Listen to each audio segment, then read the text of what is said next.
Welcome to all community members and all those who are tuning in this evening.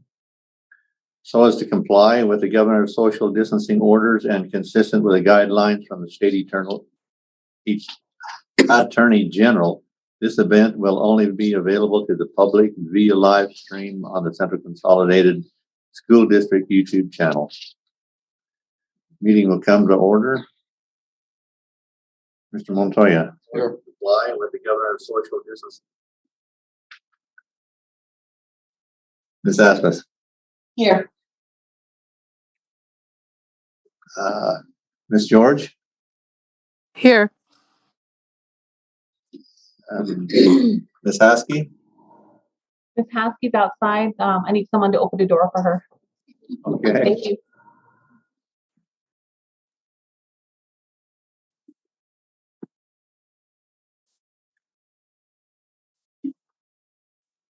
You know what? She's probably be smoking. I'll sniff it here. Because I don't think she had time to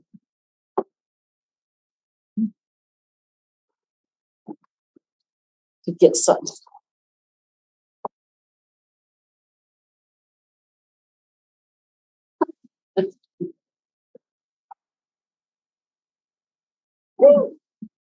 How are you? Good to see you, stranger. What? Might want to rephrase that. I'm the stranger. Yeah. Again. Haskey. Here. Now I am. Here I am. Ms. George. Here. Montoya. Here. Ms. Asmus. Here. Myself here. It is 5:38. Are there any Sharon, I didn't receive any comments from you. I'm assuming then that there are not. No comments from the audience. Thank you. Thank you. We'll begin then our first report, PSFA report regarding Newcomb Elementary by Ryan Parks, Deputy Director of PSFA. Mr. Parks?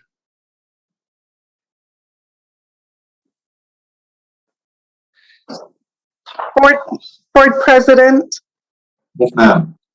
I would first like to just give the board a little introduction to Mr. Parks and the purpose for this report tonight.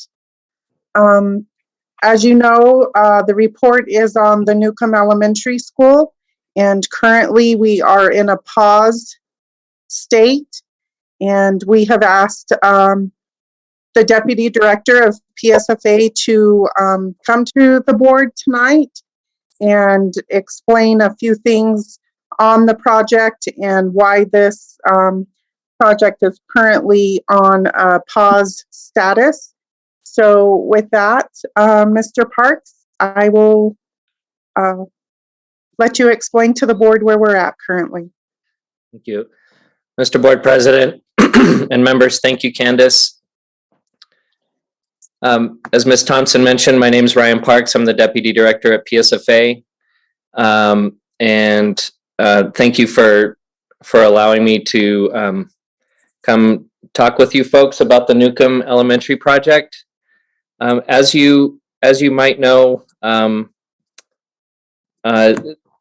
your district submitted a letter to the Public School Capital Outlay Council requesting additional classrooms on the Newcomb Elementary project, and that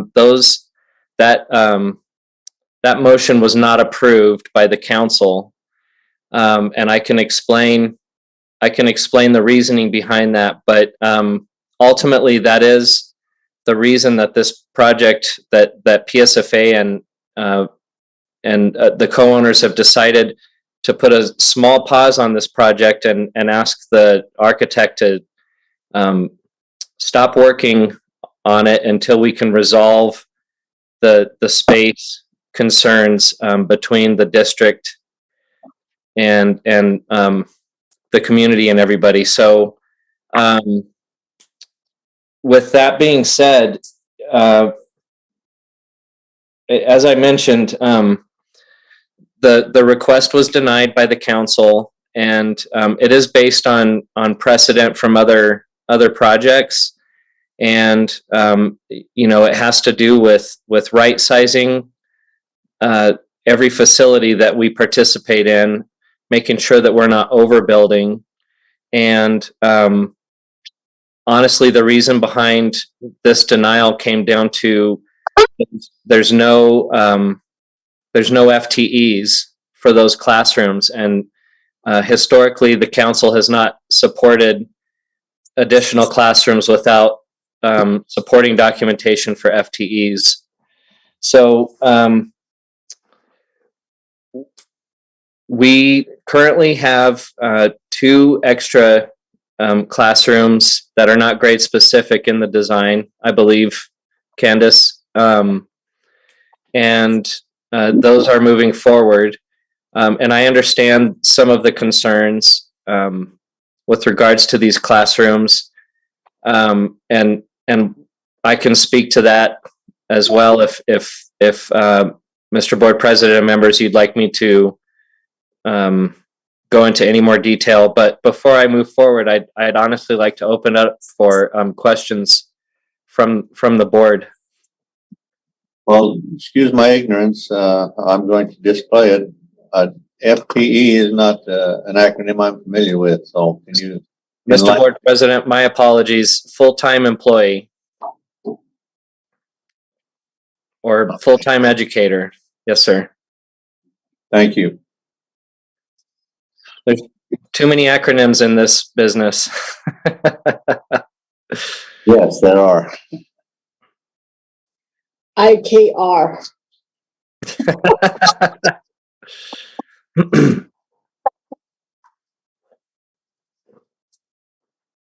No, are there no further questions? Oh, Brittany. May I? Yes. So, okay, can you go back and say what you said about the FTEs? yes, ma'am. Mr. Board President and members, in order to design above the allowable square footage, what PSFA and PSCOC ask is for substantiated evidence of teachers that will be utilizing those spaces. And as of this moment, it's my understanding that you don't have those FTEs.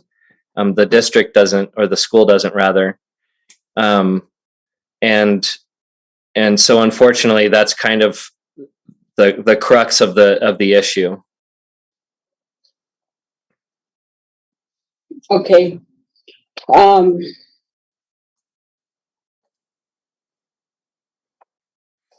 ahead. So I don't know,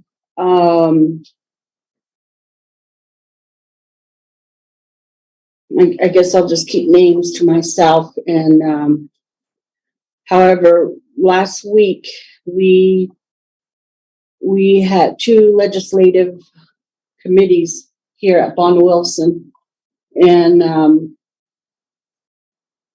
LESC and Indian Affairs. So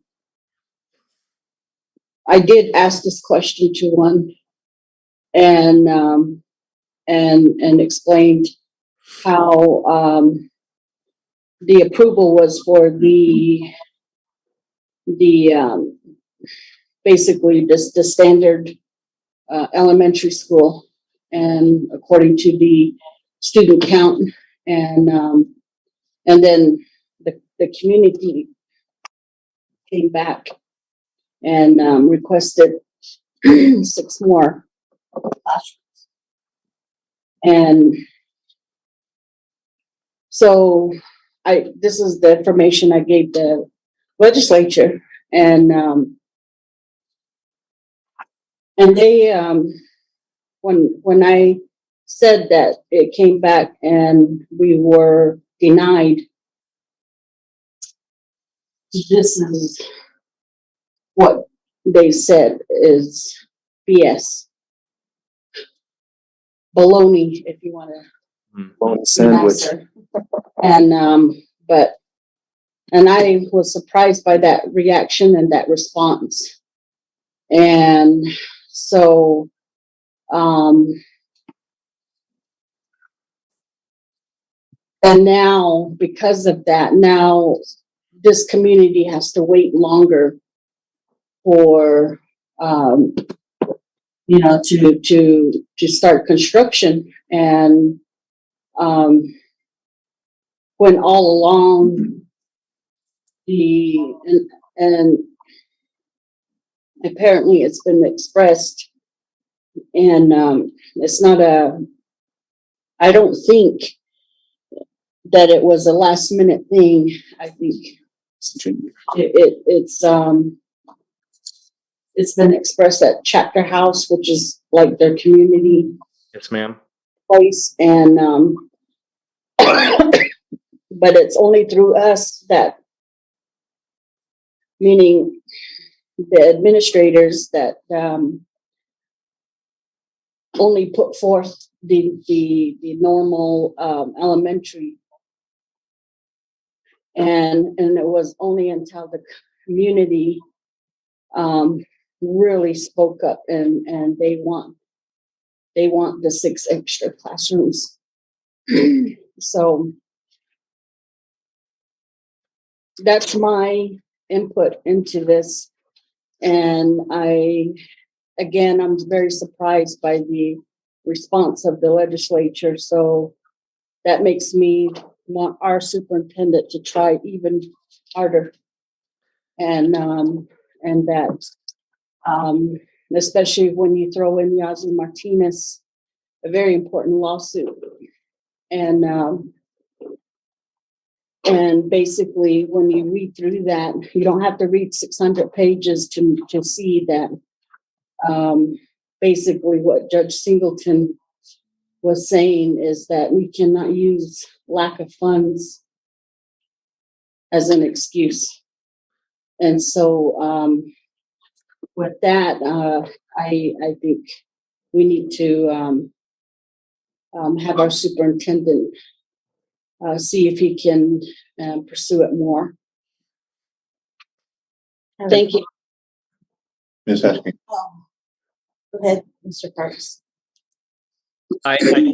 Well, it's fresh. If you don't mind, Mr. Board President and member, I just wanted to respond to a couple of things that were just commented on.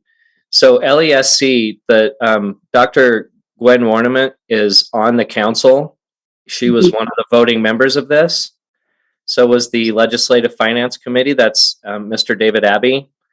And so I can't speak to whoever you were talking to that said it was a bologna sandwich, but there were 9 voting members on the council that voted this down.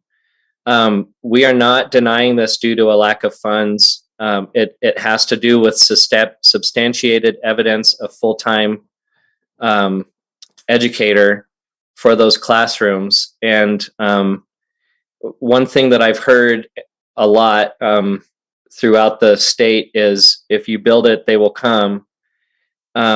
We haven't really seen that happen very often, but what I can say is that there are provisions that can be made within the design to expand the school in the future. So if Newcomb does start to experience that they need these classrooms, we could come back with an addition project.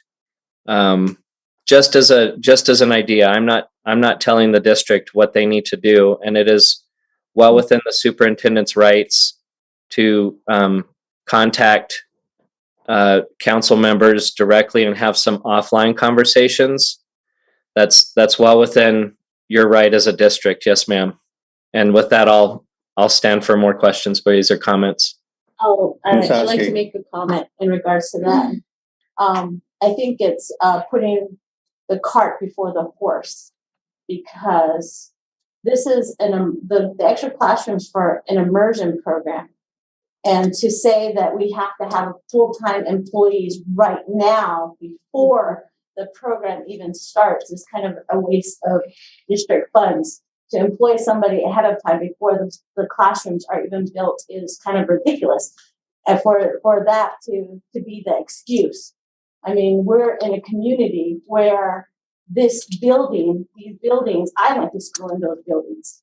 And we've sat on the sidelines and sat in the back seat for a long time waiting for these buildings to be built, to get a new building. And we want to get it right the first time. And I think I think it's just a cop-out. I think it's ridiculous to say that we can't get the extra classrooms, especially in light of the litigation with Yazi Martinez, to say that you can't get that. I think it's ridiculous. And to employ people ahead of time before these classrooms are even built. I mean, if they employ the teachers now, that's a waste of resources. I just think it's ridiculous. That's my comment. Thank you. Ma'am. Yes. And to that, what you were saying about, these 6 extra classrooms and whether that it hasn't been your experience that they have been utilized. We have talked not only of the immersion, but we do have Plan B if that's the case. And we're talking about partnerships with other Dene College or other schools like that. And CCSD, I don't know if you know the history, but Shiprock and Kirtland, we have a lot of things available for our community and our students, but when you go down 40 miles towards Gallup, where Noshchitty and Newcomb sit, we lack over there, and it's not equitable. So that's our vision, and even if Plan A does not come out and doesn't work the way we do have Plan B. President. Mr. Montoya. Mr. Parks, good evening. Hello. I appreciate the conversation and explanation from the state's perspective. However, the state doesn't understand our perspective, with all due respect. And I must say, out of clear understanding of my position personally, speaking, what Ms. Aspas is saying, I was the one that made the suggestion when we did have the vote for ancillary use of the additional rooms, and precisely because of what she was talking about. And because of the situation down south. Now, I understand your point of the inability to provide the FTEs at this point in time, or that may not be a consideration at all. But at the same time, building this school for that community, as legislatures and people have said during that meeting last week, the school is the hub, and that's how we see it. And because we do not have the ability for those services to be provided down there, that was a consideration of the possibility of adding those additional rooms to do that, because we have a lot of people down there that want to go back to school. In light of what the state's consideration to provide a free education for college, I mean, this should suffice in respects to filling that void and utilization of that facility. So my question to you, sir, is that in respects to building over adequacy, I can see your point of the state not providing that funding or building it. But what about the use of our impact aid funding to do that, to address that situation for those additional rooms? Is that a consideration? Mr. Board President and members, I just want to thank you all for the comments, and I can tell that this is important, and I respect and appreciate that, first of all.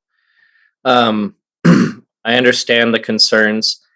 As far as the impact aid goes, I would have to check, but I don't see why it wouldn't be able to be used.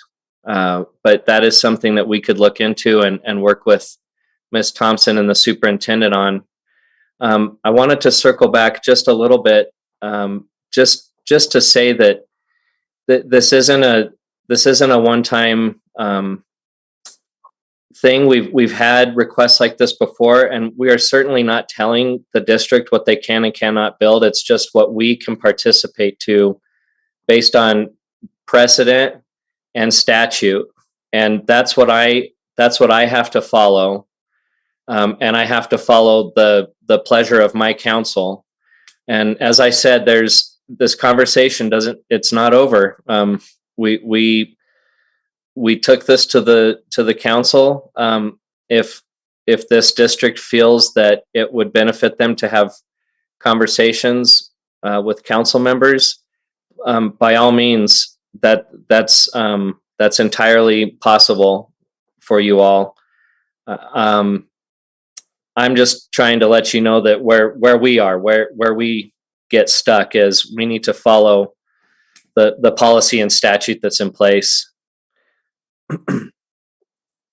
And I will follow up on impact aid in more detail. Thank you. So, all right, thank you. I appreciate that. I appreciate that comment, those remarks, Mr. Park. I really do, because the expectation of having the door shut, not figuratively, but literally speaking, in respects to what we're doing with this facility, would really be disheartening in respects to how we view our services to the community, especially in rural areas. So I hope you appreciate the enthusiasm and the passion in which we speak, because it matters to us. And I will say that when we were asked, the superintendent, along with his colleagues, the other superintendents from the other school districts that were attending the meeting, they asked how we are spending our impact aid money. Mm-hmm. And I attempted to explain, after giving the floor, and was rudely, I won't say any names, but it's the chair. Senator Pinto. Thank you. Rudely cut me off when I started talking about impact aid. And this was what I was going to say, is this is how we have to apply it, because I did get out that we're trying to make up for 47 years of inadequacy. Mm-hmm. And Mr. Parks, in respect to that community down south, the two of them, City and Newcomb, with all due respect to the people on the council, I dare say to their positions that they don't fully understand, just as the comments that were made during that meeting. So I have no problem defending the communities that we represent in respects to their decisions to push back as hard as we can, because where there's a will, there's a way. And I have been saying this for the past few years that I've been on the board. With a lot of these inadequacies, it comes down to pure blatant will to do something or not to do something. And that's even at the federal level as well. So to the decision of that council, again, if there's certainly an opportunity, I would appreciate the fact that Mr. Parks, you and your colleagues there would try to assist us in our endeavor in fulfilling the adequacy that we would feel best serve our constituents, which are our students and our families and the children that attend the schools. So I'm asking that as a consideration to you and to the people that you represent, and then as well as, again, the possibility of utilizing that impact aid money for that without getting penalized on the next project. Right. See what I'm saying? Because they can turn around, that council can turn around and say, well, hell's bells, they just spent and dropped $10 million on a project for above adequacy. We're not going to do this anymore. We're going to cut back on what the state is allowing and providing for it. Because we feel, I think I can say this collectively and fairly, as a board, their will and their way is to try to minimize the funding aspect of impact aid and how we utilize that in the state or within our area. Does since we received that from the state, which quite frankly wasn't given to us. It was given back to us. So that's my comment and my questions to you, sir. And I hope that you would, like I said, feel our passion and desire and commitment to our communities and see what you can do to assist us with that, please. Thank you. Ms. Aspen. Mr. Parks, I hope you don't get the feeling that don't shoot the messenger. Oh, no. Arrows don't go that far anyway. Oh my goodness. So, I know you're the one, giving us the news and we hope that, we don't get that feeling. So, but we No. are- and we do represent our communities and, and these are our people. And then, Mr. Montoya had mentioned, these are 47 years, that we've lacked and we haven't been 100%. So, but with that, I think it's about time we start really showing our community and that we as board members we are asking, we are requesting, we are doing our job as board members, but I would like to see that denial letter signed by the group and given to our superintendent so that we can copy that and give it to the chapter. So that they know it's not the board, it's not CCSD, it's higher. Thank you. Mr. Board President and members, I appreciate the comments. I don't take offense. I know how important these facilities are, especially in areas like Nashidi and Newcomb. Our agency wants to be as supportive as we possibly can within the policies and statutes that we have to follow. But I will certainly follow up with Superintendent Carlson and provide him with some direction. As far as the motion, that is available on our website. I can also send that to Ms. Thompson and Superintendent Carlson in the board, in the next council material that comes out. We'll have those. It'll capture that information, in other words. And I've participated in a lot of schools very similar to this one, and I do understand that these become the hub for the community. They don't become, they are the hub, and then you get a new facility and it's even more pride, and it becomes even more energized. So I definitely understand the community's position, and I appreciate the passion of this board. And I will talk with Superintendent Carlson offline, if that's okay, and I'll provide him with some ideas. And I still would like the denial letter and signed by the council or the people that make up the group. And also, you mentioned about statutes and policies. A litigation such as Yazi Martinez and that's not enough. Does that lay somewhere in there with policies and statutes? Mr. Board President and members, I don't think that I can speak to that specific of an item in particular. However, I can say that the space allocation is what we're looking at here, and I don't think that that's directly tied to the Yazi decision. In other words, I'm sure there's things I don't understand, so excuse me, but it's tough for us to, like I said, it's tough for us to support under the current conditions that we have and the current policies we have in place. And I don't think that space allocation is necessarily the only way to address those concerns. But like I said, I could be not understanding it completely. And if that's the case, then let's continue the conversation. And that starts with the superintendent reaching out to a few select council members, and they can have further conversation. Mr. President. Ms. George, you have your hand up. Yes, thank you. I just have a couple of comments regarding the FTE. New Mexico and the national shortage of teachers, FTEs is national, but the constructions on school campuses are continuing to go on, especially here in New Mexico.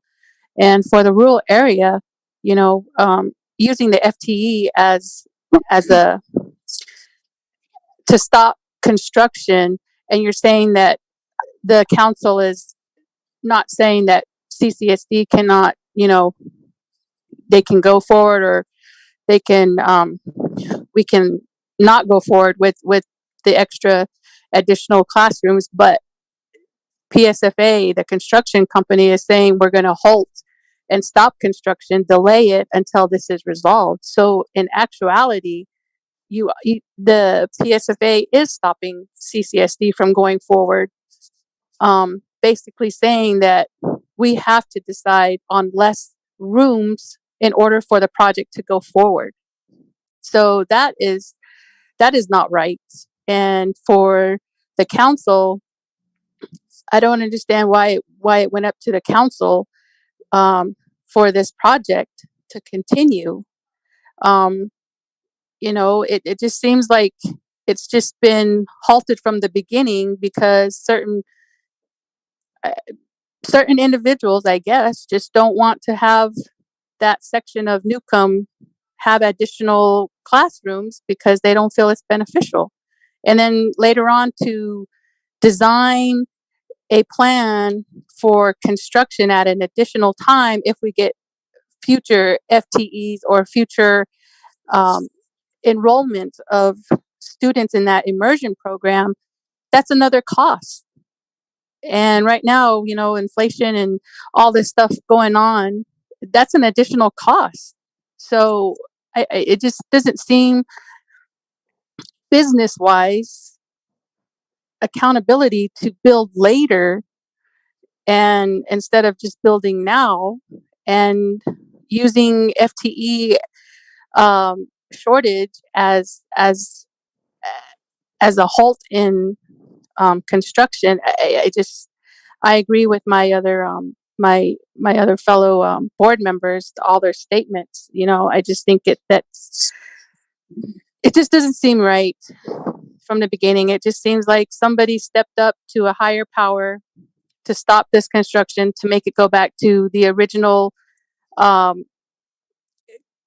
phase of less additional rooms to the construction. That's my only comment. It just, I would like to see like Ms. Aspis had stated, I'd like to see the statutes regarding the building and the construction phase, and also the letter of denial. And thank you. Mr. President. Mr. Montoya. Mr. Parks, I'm not going to banter with you, so please don't take this next comment as me going back and forth with you. But certainly in respects to the consideration of Yazi Martinez, and that the facilities were not the consideration or even part of the focal point, I would disagree with the state's analogy of that interpretation. I've gone through that document countless times. I have it marked up. I have the decision, but I would dare say and challenge the state that certainly without being said, facilities is a huge consideration of the inadequate providing of education to our students. Having said that,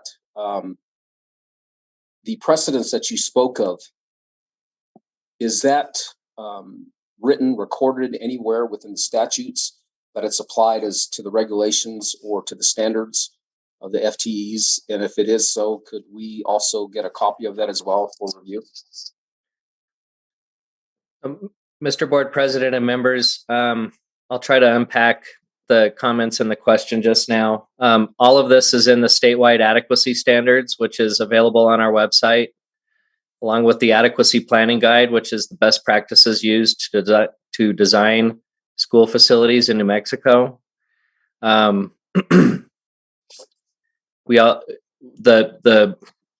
companion to those two documents is a very simple calculator that we use for every project, and in that calculator we plug in the number of students, and it produces what the elementary school square footage would be, what a middle school square footage would be, and a high school, and so on. And so this is all available on our website, and it's the statewide adequacy standards. That is the document that we use to measure existing facilities. And then the adequacy planning guide is the companion document to the adequacy standards, and it is actually what's utilized by design professionals and school districts to design schools. I will also say that what's sticking this, to respond to one of the prior comments, is the calculator I just described tells us what size elementary school we should be designing to within allowable funding by the state. Anything over that triggers additional information, and that's where the FTEs come into play. And so we do try to work with districts, and if there's a need and it's a proven need, then we ratchet up the square footage, albeit we try to keep it down, because our calculator has been proved and used all over the state, and it right sizes schools. We really don't want to overbuild schools and make schools larger. That's just more heating and cooling. That's more maintenance and operations. And so we really try to balance between overbuilding and making it too small, if you will. So again, I appreciate the nature of the concern, and I hope that explanation is a little bit understandable. Yeah, so I would really like the denial letter and signed by the whole group, the whole committee, and something that we can share with our chapter down south, and let them know that it is not CCSD board, but higher. Understood, Mr. President. Oh, sorry. And also, I believe in the adequacy procedure policy that you follow statute. Does Candace have that? Are you aware of that, Candace?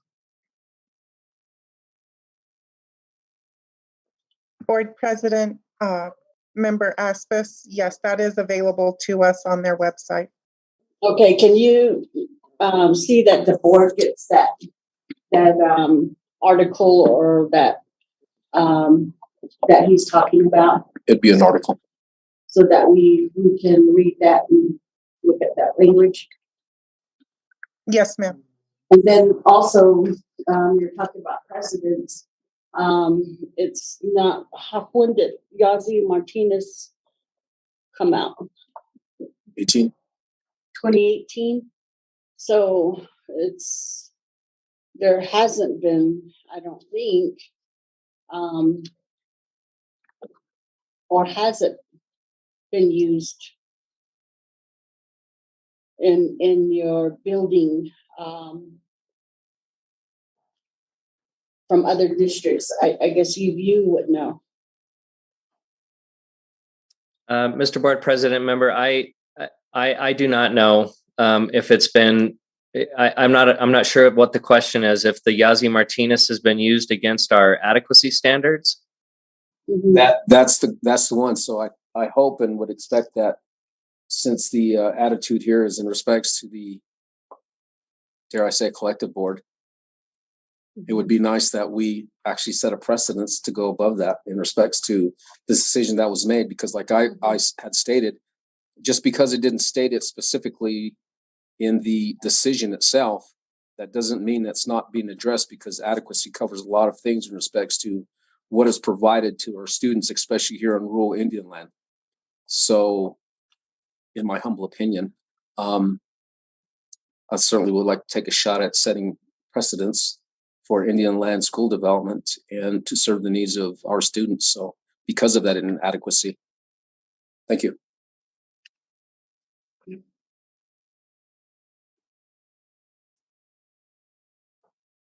Exactly. And again, I would like that was denial letter signed by the whole council to our superintendent, please. Mr. Board President and members, we don't send denial letters out, but what you will receive is the minutes that shows the motion being denied in the vote. That's what I can offer to you. Yeah, something we can give to the chapter and show. Thank you.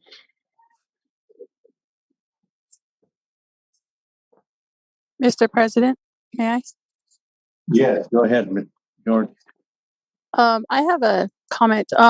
Judy Nelson, when it was being built, they had extra rooms, not having the proper enrollment numbers when it was being built. So how is that different with Newcomb schools right now, with what we're talking about? Because it was obviously built and it has all the extra rooms and it didn't have the enrollment at the time. And it didn't have FTEs as well. So what we're talking about, was that the same requirement back then, or is this just new? How new is this new procurement that we're talking about?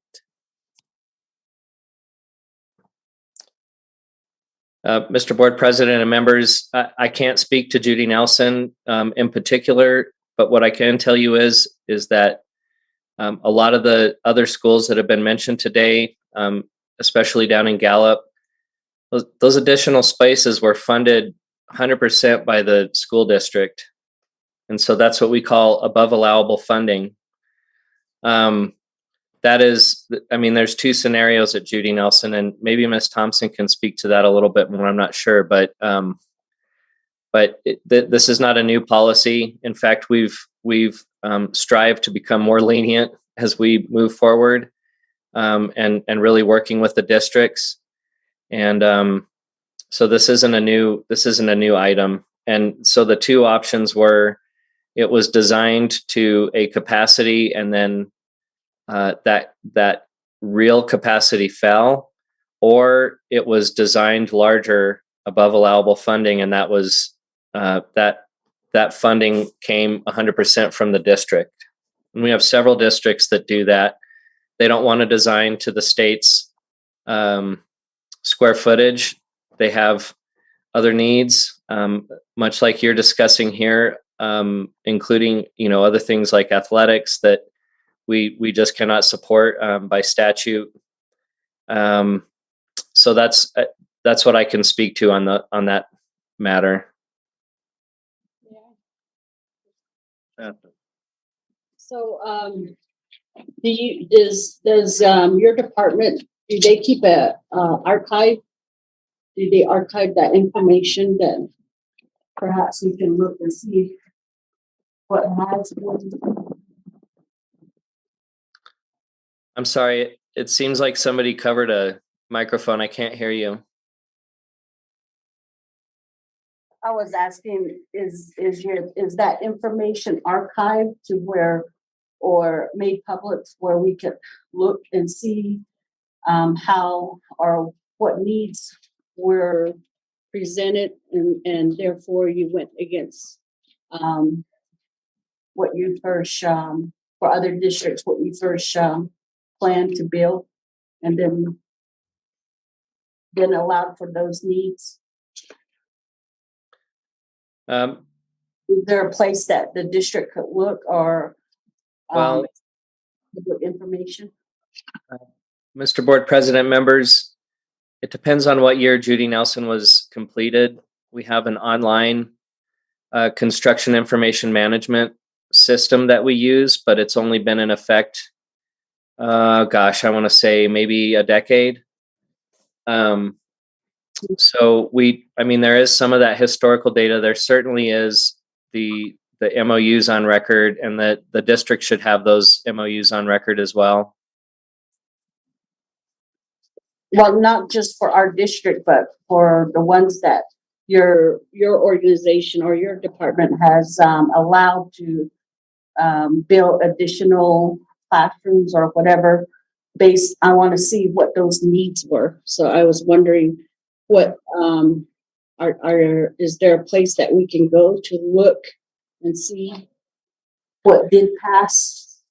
Not necessarily. And again, we don't allow or disallow. We only provide funding up to an allowable funding measure, which is consistent with all 89 districts in the state of New Mexico. There isn't really a place that you can go on. It's an internal system that my agency has access to. Candace has access to all of that for this district, for Central Consolidated.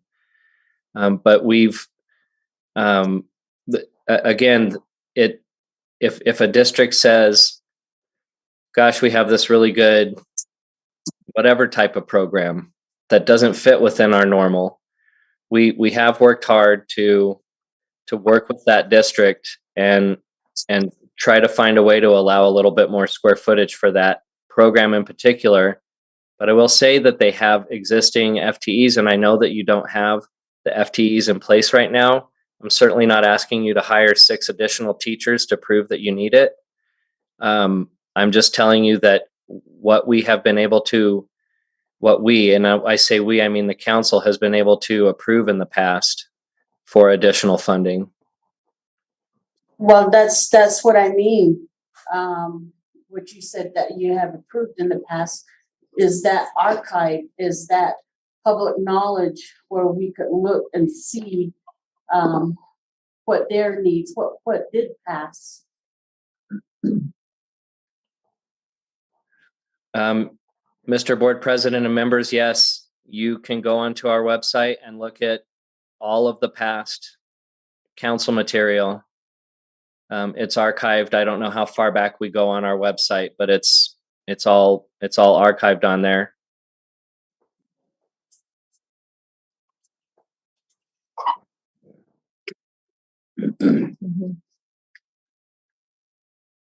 Thompson has her hand up.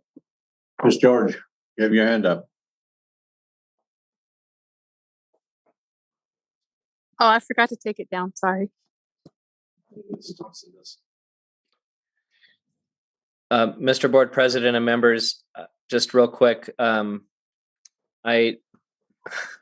didn't realize that Mr. Biggs was on the Zoom, and he just let me know that project did in fact have above allowable funding that was paid for 100% by the district side. Judy Nelson. Ms. Thompson, you have your hand up. Yes, Board President, members of the board. I would like to also speak when we submitted the application for this project, addressing Board Member Montoya's comment about impact aid. This project is going to be funded wholly by impact aid. We had to designate that in our application.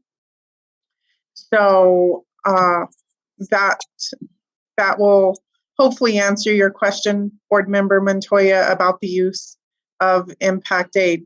The district has to show in good faith that we do have the funds to move forward with the project, and where those funds will be coming from, whether a GEO bond, an SB9, impact aid. We have to show PSFA that the district has the funds to move forward with this project, and we designated impact aid funds to move forward with this project. So PSFA isn't saying we can't build the 6 new classrooms. They are just telling us that they can't participate in the 6 new classrooms, but we can fund them 100% as a district. Those were my only comments, Board President. Thank you. Mr. President, Candace, thank you. I didn't want to speak out of turn. I thought that it was impact aid that was the funding source, but I didn't want to speak out of turn. Mr. Montoya? Okay, so long story short, they will assist with funding to adequacy, and anything above that would come out of our pocket through impact aid if that's how we decided to pay for it. Is that correct? Board President, Board Member Montoya, yes, that is correct. You are understanding it correctly. Thank you. So I remember during that discussion, as a board, 5 members, we did not come to a conclusion and say that it was going to be done through impact aid. Instead, I believe myself, and I believe Ms. Haskey and Ms. George, and I don't recall where you stood, President, but we wanted this through the council or PS, whoever, PS something. PSFA. And now I'm hearing that it's done through impact aid, and that was something that was never fully decided upon with 5 members of the board. So this is news to me, and but I would still like that letter, Mr. Parks, from your denying and the denial, and also the something signed that we could show our chapters. Thank you.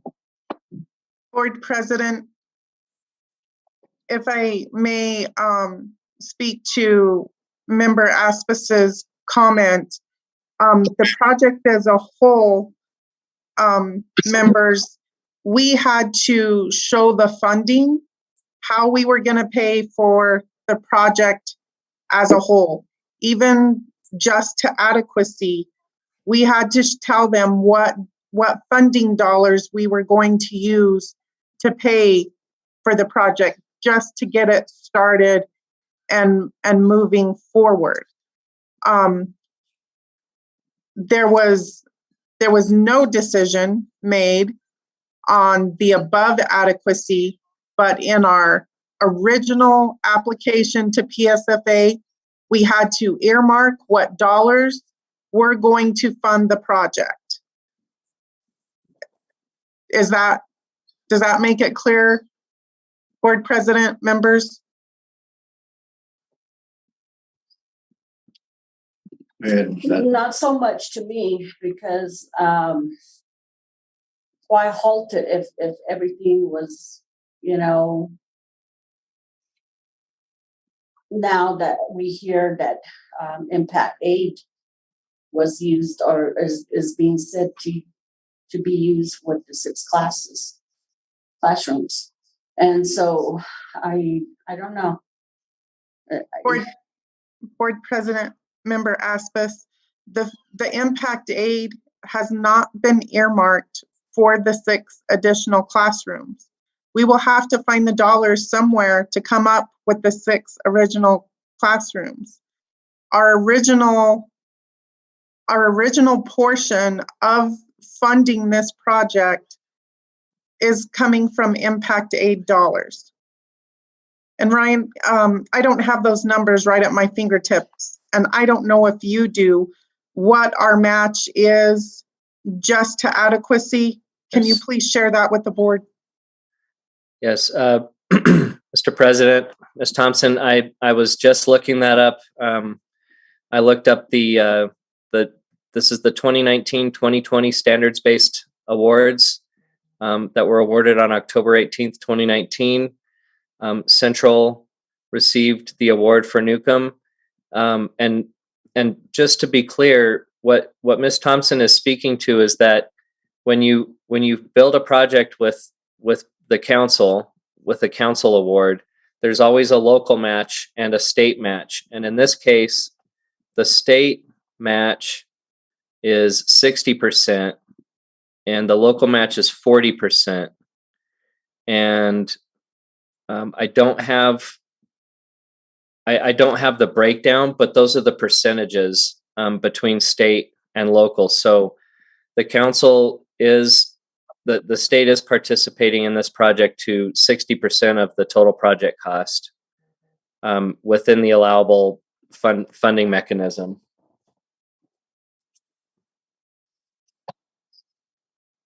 Mayor, Go ahead. so this question, and Mr. Parks, I don't mean to turn my back to you, but I got to speak to superintendent over here. I don't know who to ask this question to, really. And but in my thoughts is that if we don't have to use our impact aid, I don't want to. And if we set that precedence, and the reason why I was asking when Yazi Martinez came into the picture was 2018, then yes, other districts wouldn't have used it. But I believe what was litigated and what was found by Judge Singleton, that this is something that applies to that in addressing Yazi Martinez. And so that's how I feel. And therefore we should be using this council or this PSFA instead of our impact aid. So that's my thoughts. I don't know. I have not heard. Well, I'll just leave it there. Okay, I'm not going to answer a little bit of that. Board Member Astis, Wells. Just one of the issues we're having right now is that our share, I mean, we've always had a portion of it.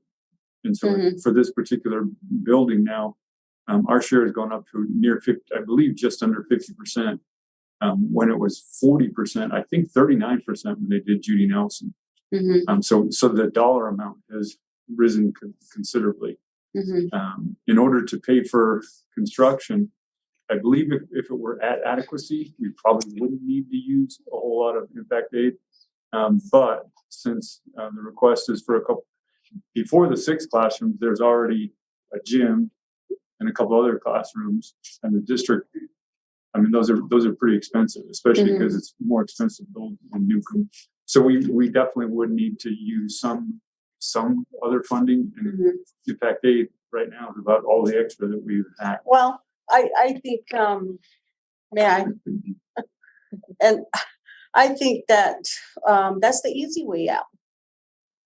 Not that I want to have disagreements or anything, but I believe that, and especially when I pose the situation to a legislative education study committee and an Indian affairs from the state, and to get that kind of reaction, something that's the easy way. And if we can save our impact aid for other things, then I think we should. But I would like to see all of those things and have our board attorney look at them. And then also, and I really want that letter because the people down at Notch City and Newcomb, they have been requesting this. And I want that letter to show that we as a board have been fighting. We've been asking those questions. And that, okay, here's the letter. Here's proof. Here's denial. Yes. Right. So I want something that we can give to the chapter. Because we cannot continue this, where, every election time, we have people in our parades and walking down and saying, oh yeah, we're going to do this, do that. Well, walk that talk. I'd like to make a comment. Yes, go ahead.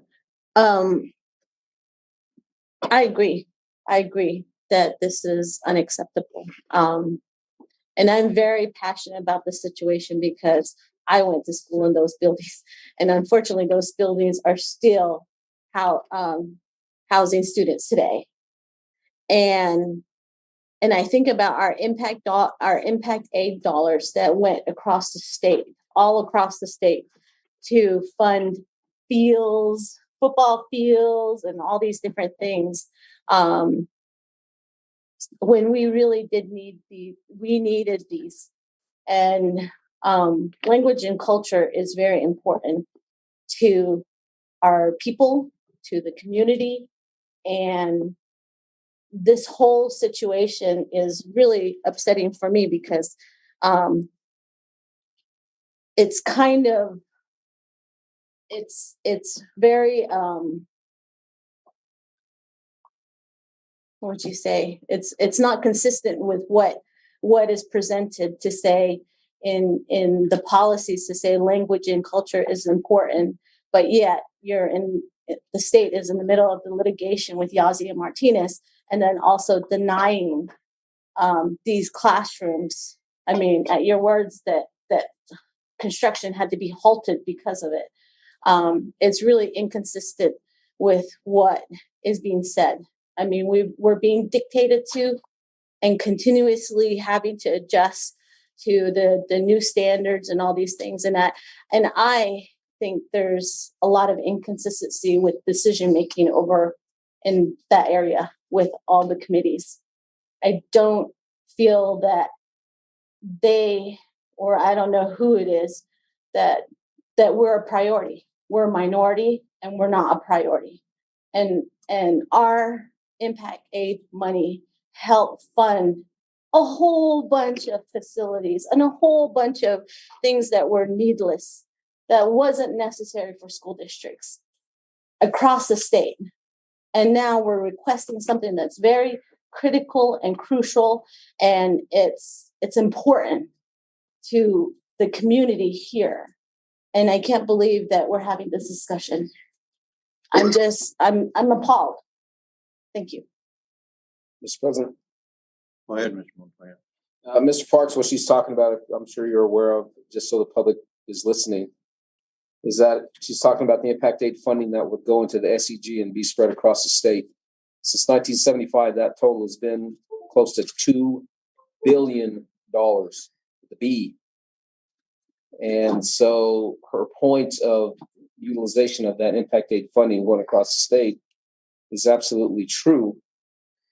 Now, had that been utilized, and I understand the legality of it, the equalization, which quite frankly was never equal to begin with, but the point is had that funding been applied the way it should have been applied to the school districts that it was applied for and intended for, and we wouldn't be in the situation and talking about the repercussions of the inadequacy of funding through the SEG in the state of New Mexico. Having said that, if I'm not mistaken, there was 2 lawyers from the New Mexico Law and Poverty Center that said that, if I'm not, I don't want to misquote, but they're saying that the court was looking at it again.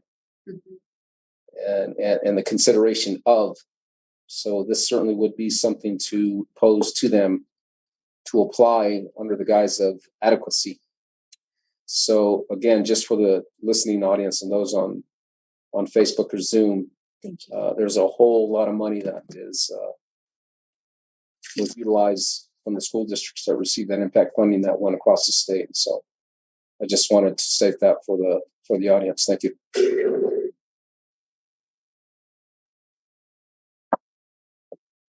And the president can make a request.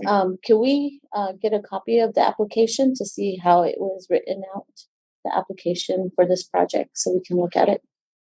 I'm sure we can. Okay, thank I you. believe we should have that. Okay, thank you.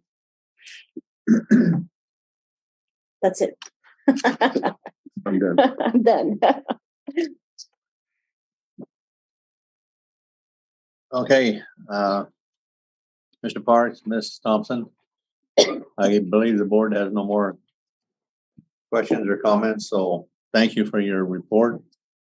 Thank you for your information. Thank you. Thank you. Board President, there is one more issue with this project. Wonderful. Yeah, it just keeps getting better, guys. Just keeps getting better.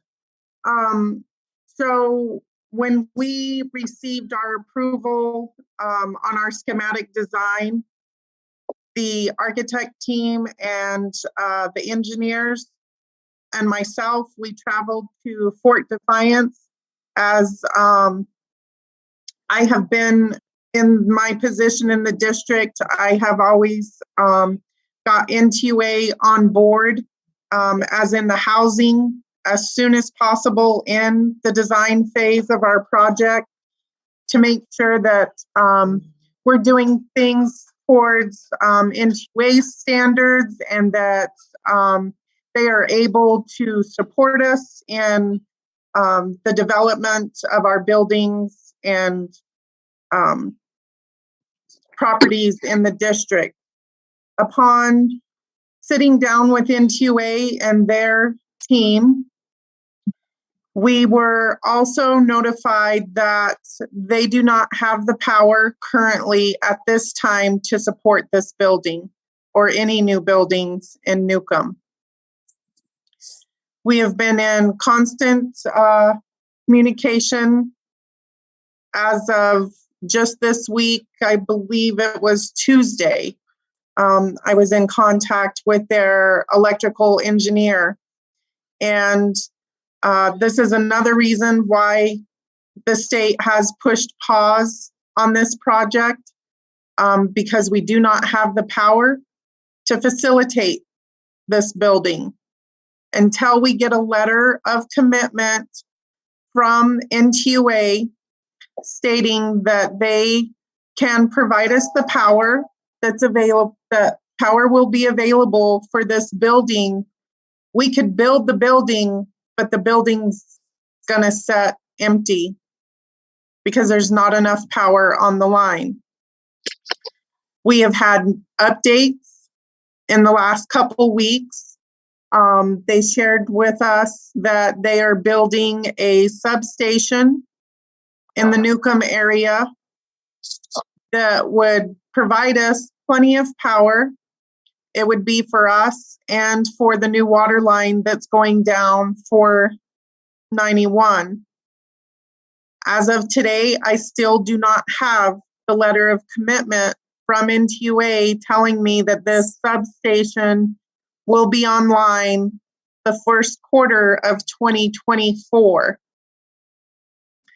So we also need that letter from NTUA to give to PSFA, showing that we will have the utilities available to support this new structure. So it's not like Mr. Parks said, PSFA isn't telling us we can't build the additional square footage. We can build it, but currently at this time, at the council's decision, we would do so 100%. We would fund it 100% on our own. But we don't have the power to support the building right now. Question, Yes, sir. what's the matter with the power that's there to support the building that's there? Is that not, is that inadequate for the new construction? Board President, yes, sir, it is inadequate for the new building because this new building is going to support HVAC units that require more power. And NTUA physically on the line does not have the power. We're going to require a 480 transformer, and I believe Member Aspis is familiar with this. They don't have the power to power that 480 transformer that we will be requiring for this building. Okay. Isn't it a huge thing? No. I thought you were talking like megawatts or something. No. You know, when NTUA monopolizes on the reservation, you know, and we're the customers, and this is ridiculous. But I would like that in a letter too, so that we can attach that to PSFA's letter and give to the chapters too. Maybe somebody down there can rattle some chains. Well, Hopefully, hopefully we get that letter soon. They've indicated they don't have a problem providing the letter to us. They feel like the substation will be online the first quarter of 2024, but we really need the letter of commitment saying that they are committed to that project and to have that project done in the first quarter of 2024. So Tuesday, the engineer for NTUA was actually at a pre-bid meeting here at admin. We're looking at another project, and it was revealed to us in that meeting that they don't even have the transformers. They may not have the transformers that we need for this new project in their yard. And if they do not have them in their yard, it's a 2-year wait to get those transformers. So we will have to shelve that project for 2 years. So it's not just Newcomb, it's not just the Newcomb project that's getting beat up right now. So please know that myself and Superintendent Carlson, we are working very hard to get that school built down there. That has been my goal since I was hired with the district, is to see that campus eyes down there. And I'm not going to take no for an answer. We just have to find means around the obstacles that are being thrown up on this project right now. Quick comment. Ms. Montoya. Ms. Thompson, I thank you for that. I appreciate the fact that you're as supportive as you are and utilizing your due diligence to ensure that we move forward in the best manner that we can. So I appreciate it. Thank you. Are there any other monkeys in the system that's going to throw up? Board President, I surely hope not. I surely hope that we get that letter in the next couple weeks, and we are 100% schematically designed. It has been reviewed by PSFA. You know, we're ready. We're ready to continue. We just have got to get over these obstacles that are in front of us right now. And you know, NTUA, that was surely a shock to the whole team to hear the news that they delivered to us that day. I understand that because of the supply chain, the interruption and everything is going down. If they don't actually have that transformer in their yard, I suspect that they don't know when it could be delivered. Board President, right now they are being told 2 years. Well, yeah, but I'm not. But 2 years, who knows? That from sources as well. We even talked about if we could purchase it from, say, the city of Farmington or the city of Aztec, but they are currently not letting go of any of their transformers nor their equipment because of the shortage in the supply. I can understand. Are there any other comments from the board? Okay, again, Mr. Parks, thank you, and Ms. Thompson. Thank you, board. Thank you, board president and members. We'll go on then to item B, and I'm not going to read that whole thing about GRADS and Mr. Gallagher. Will you just proceed? Thank you, Board President Wells, esteemed board members, and Superintendent Carlson. We have an agreement with the GRADS program, and what the GRADS program is, it supports our teen and young adult parents who have the kids of their own, and it's made to help supplement. We have two different parts of the program. We have we have student education for the students that have children. And then we also help support some of the needs of the children in daycare that we have.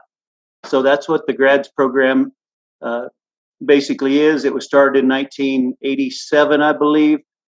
They really work hard at recruiting. We work in cooperation with the parents as teachers, Iris Anthony, to recruit kids and get them in there. The parents themselves take a class at the school to help with health and wellness, and also for prevention of future pregnancies if that's what they choose to do. So it's a very good program. I have the teacher that's there is Brianna Bergthold, and she just got back from actually presenting to a GRADS conference this week. So she's well respected in that aspect. So trying to think of anything else. Oh, one of the last things is the GRADS program statewide enjoys about an 80% graduation rate, and we are the only GRADS program in San Juan County.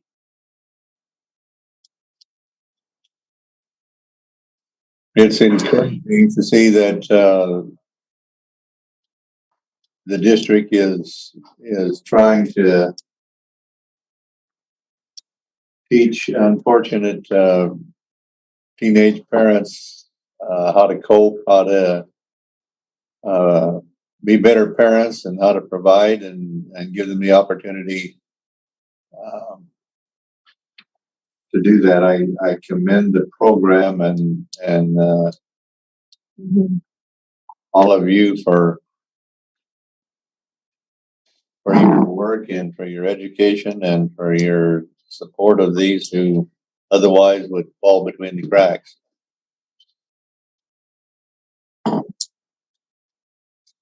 So hopefully with your approval, you guys can approve the contract, which at the appropriate time, and we can return this so that we can get the grant money to help supply some extra supplies to the two programs and move forward with it. Well, I took the time to look it over, and I highly approve of it, and wish you luck. Anything else you want to say? No, sir. That's all it is, and we appreciate the support from the state and the support from the board and administration, and so we can provide these services to our students. Ms. Haskey? Mr. Gallagher, I was wondering, my question is this reoccurring on a Yes, year? it is. It's appropriated by the state legislature. It comes from there. It has gone down in recent years, but it has been a reoccurring program for many years. Okay. All right. Thank you. Ms. Haskey, did you have a question? Yeah, can we put that back up there? what was on there?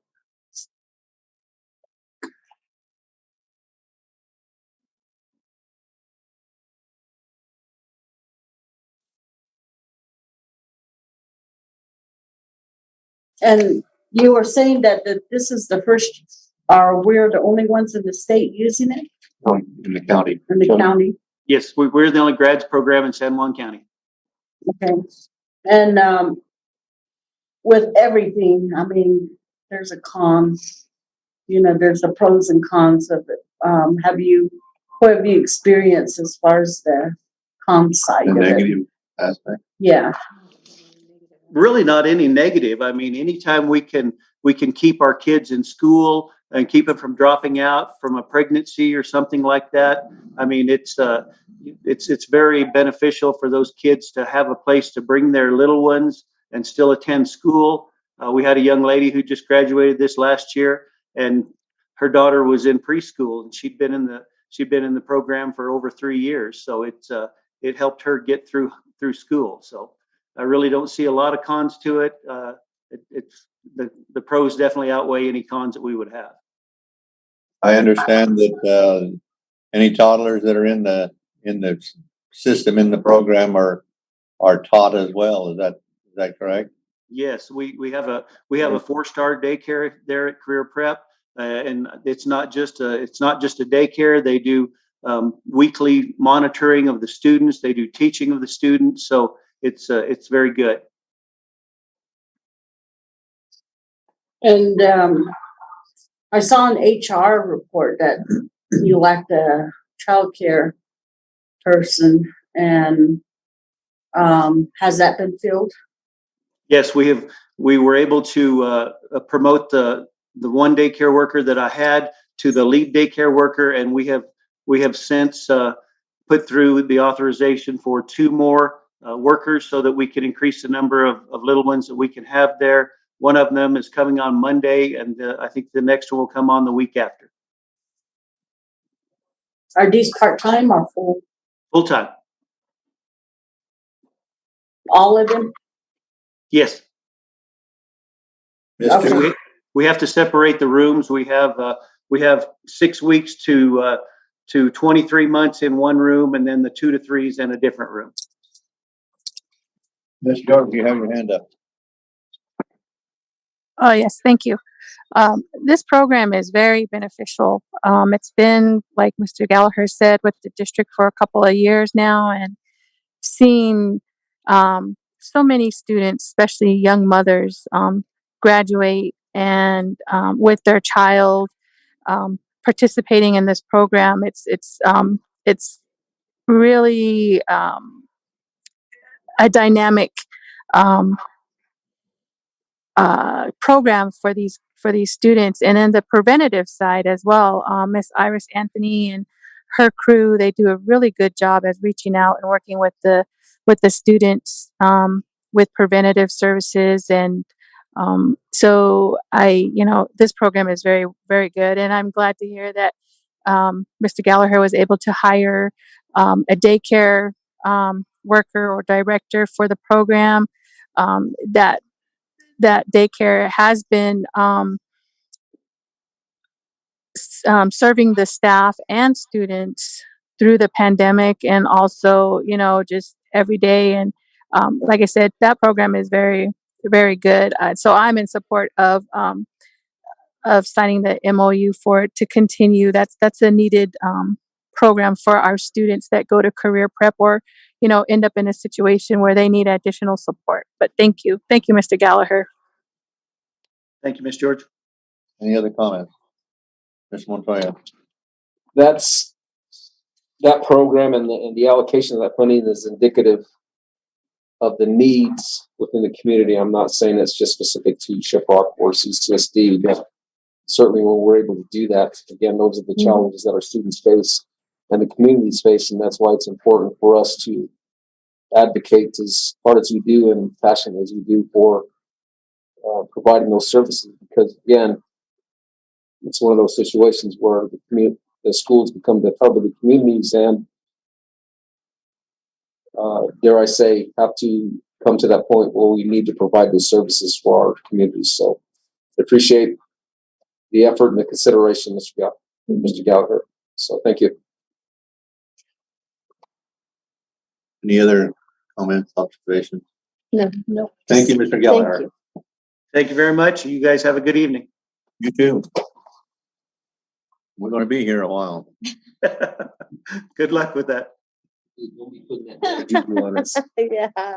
we would just zoom through it. Item C, fundraising request by David Bridgewater.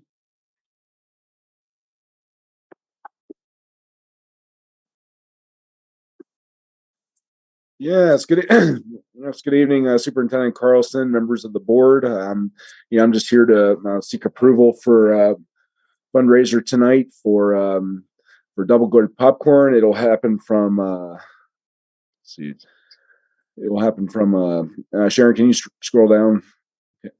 Thank you. From January 16th of 2023 to February 10th of 2023. It's fundraiser to help cut down on my students' costs for our Music in the Parks trip to Denver, Colorado in May. So, the students will receive 50% profit for every bag of popcorn that they sell. So I'll open it up to any questions about the fundraiser.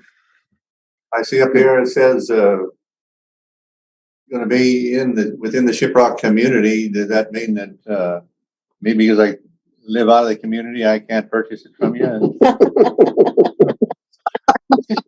Am I allowed to do that? Drive down there and get some. My students will, they'll be going door to door. They'll receive catalogs and go door to door and collect the money, and then they'll turn the money into me, and I'll put it in our band activity account. So, it's basically their neighborhood. I mean, their family, their friends. I always encourage them to sell to teachers as well. I know that teachers are interested in the popcorn as well. Board members. And even board members. Yeah, I'll send them your way. I'm just rattling your cage. Okay. Thank you. Anybody have any questions? Hope it's better than Target's. Mm-hmm. I have no questions. No. Mr. Bridgewater, thank you. Yeah, thank you. Thank you. Darn it. Item D, fundraising request by Daniel Yazzie.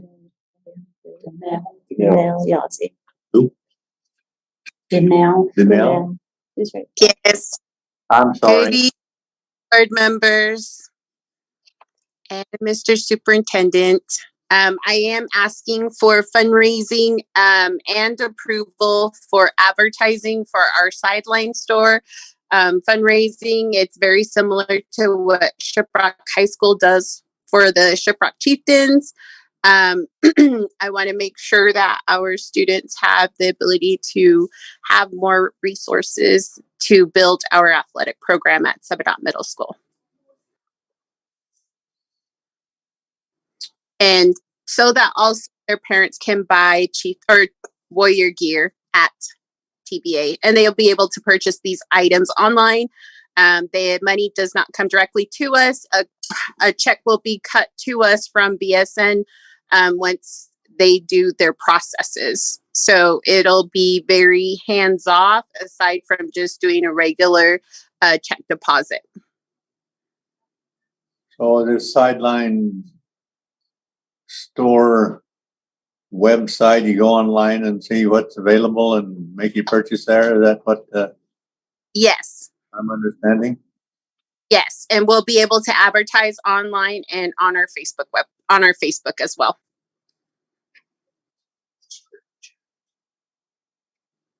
Okay.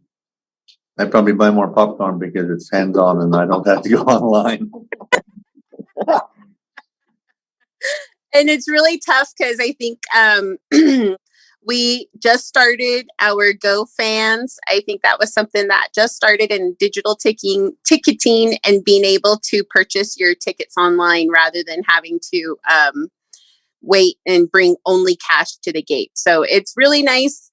A lot of our families are excited about the online system. Yeah. Ms. Haskey. Aspis. Ms. Aspis, sorry. Looking right at her. Looking like I'm sorry. It's good thing I'm not sitting over Yeah. So, this online, is that gonna be totally all online? Or, It's totally all online, just like Shiprock High Schools. What items are you? They have anything. I think one of the things that I really enjoyed buying from Shiprock High was a insulated coffee cup. They have the bleacher seats that will have our emblem on it. They will also have any type of sweatshirts that you want, jackets, sweatpants, bags. They have a lot of gear that will be printed on, and it will be able to represent Sabadot Middle School. One of the biggest things that we have from our parents, they always want to buy gear, but we don't have a location or a store that's able to provide that. So it's going to be really useful for our middle school. And the funds from that will be able to help build our athletic programs and purchase materials and supplies that we might need for our games. If I have a Chieftain's logo on it and take it to tournament, I'll get mobbed. This one's gonna be Warriors. This is Warriors, so it should be okay. there. Mr. President, if I can walk in there with the Kirtland t-shirt down here in Shiprock, I think you're gonna be okay. Or just wait. I do it all the time. I do it all the time. I wasn't done with my question. Oh, I'm sorry. I tipped. Sorry. So, we're talking about the online, and if that's the only form of payment available, I don't like that. I like, if, everybody does not know, or, and then also, there may be some people out there that, are not familiar. And I've expressed this to Carlson, our superintendent, but why we went ahead with the GoFan, I don't understand, because I think majority of the board was pretty much cash, leave it to cash, because there's some issues that happen online, and I've seen that where my daughter worked with a concert, and they purchased, and they went all online as well. These venues, Isleta, and they went all online, and just purchase your ticket, but there's a lot of pissed off people because a lot of them didn't realize they had erased their ticket. A lot of them had didn't know how to retrieve their tickets, and that's the older generation, and so as far as getting any type of reimbursement, forget it. And so I didn't like the idea of GoFan, and then how inconsistent or unreliable at times our internet is also. And so I wanted, a form of payment to include cash for those that, find it better. And because more convenient, our sports program and attending the games and things like that generate a lot of money. And so we want to include our community and not make it difficult for them. And so I don't like specifically going online because you guys are familiar with it. We got to think about, in some cases the student is with their grandparents, and they're not familiar with it, and maybe they want to buy something, and so just keep those things in mind, and then on top of that, it really needs to be made clear that if they buy tickets and they lose it, because of, like for me, my fat fingers, and, that's my fault. And there's no way of reimbursement, and things like that. So, I don't know. That's it. Thank you. Mr. Montoya? Ms. Yazzie, Yes. I just want to make clear, when you talk about the gate and entry into the events, that's not all digital, is it? There's still No. So just a reminder, I'm just here for a sideline, but I just you don't need to go any further. I Don't worry. understand what you're saying. I just wanted to make that clear. Okay. I am the athletic coordinator now for Tubadot Middle School, so I am well versed in GoFans. So don't worry, I can answer your questions either way. So we are all cash on admissions, and we're all able to still take cash at the gate. The really nice part about GoFans is we actually can get a list of the individuals that purchase tickets prior to coming to the game. So we can actually download that list of names and emails. And even though they might not have signal when they get to TBA, we're still able to pull their names from that list and still look at it. So even though we have some issues with electricity or with signals and being able to make sure that we have that in place, we're still able to at least check and see that they have purchased tickets online. Very good. So That was my concerning question. Thank you. Okay. So and we accommodate as much people as much as we can. I like to tease because we are a part of the community, and we want to make sure that we are providing this service to our community, because our fans and everyone else has missed coming into games, and they've missed being a part of that scene. And we are all very happy to be able to come to games and to be part of this. So it's nice. And I am not a cash person. I do not keep cash on me at all. So I purchase everything online. And it's nice for me. So we've been able to help families and to help grandparents with ordering by having them come into the building and helping them to order and get them through that whole process and put their information in. So if we're there to help the community, our staff is there to help the community as well. And we know that the grandparents do take a lot of responsibility for their grandchildren. So we accommodate them as best as we can. And we're hoping that even in our PHC meetings, we're able to put some training out with understanding social media and how to teach grandparents how to check their grandchildren's social media, or to at least understand what it is. Mm-hmm. So we got a lot on for us. So Vice President Haskell won't have to accompany me and show me how to do this all the time. Well, Miss Yazzie, I also agree with Miss Aspis. If you can just keep that option with cash, be able to. I mean, that is it's not necessarily just the elders. You have students who probably save up money, who do things and save up money, and they don't have the access like to a checking account or things like that. Especially like in more rural areas where you don't have the internet. So just to keep that option available, the cash available, that would be great. Otherwise, I'm like you. I don't carry cash. Don't mug me. I don't carry cash.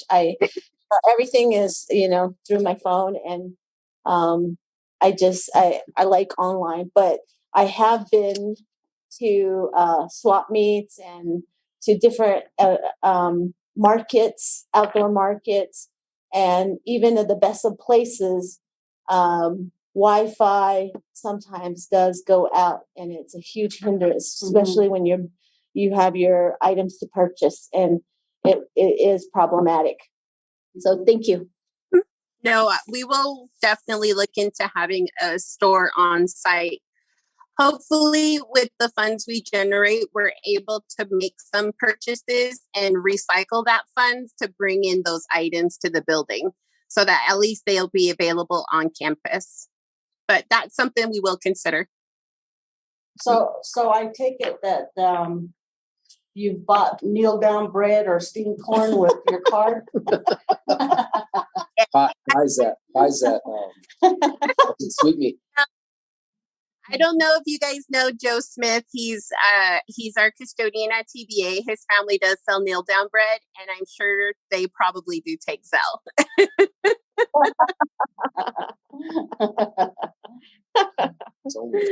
Okay, thank you, Joe Smith. I'm gonna remember that. Any other? Really? Yes. Okay. Any questions? Thank you. Does Joe Smith have any kneel down bread right now to be purchased? No. I'm kidding. Okay, thank you, Ms. Yazi. We'll check and I will ask him for you. Thank you. We have no more questions from the board. All right. Thank you guys. Have a good evening. Thank you.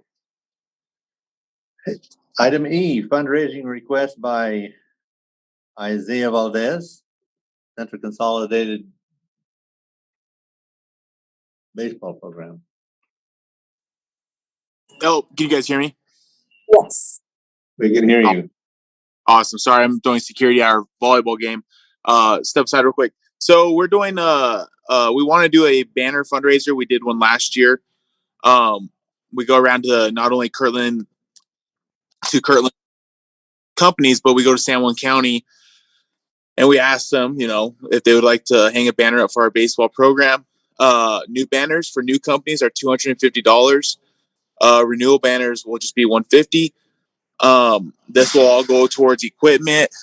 With the cost of things going up, a dozen balls for baseball now costs about $110 a box.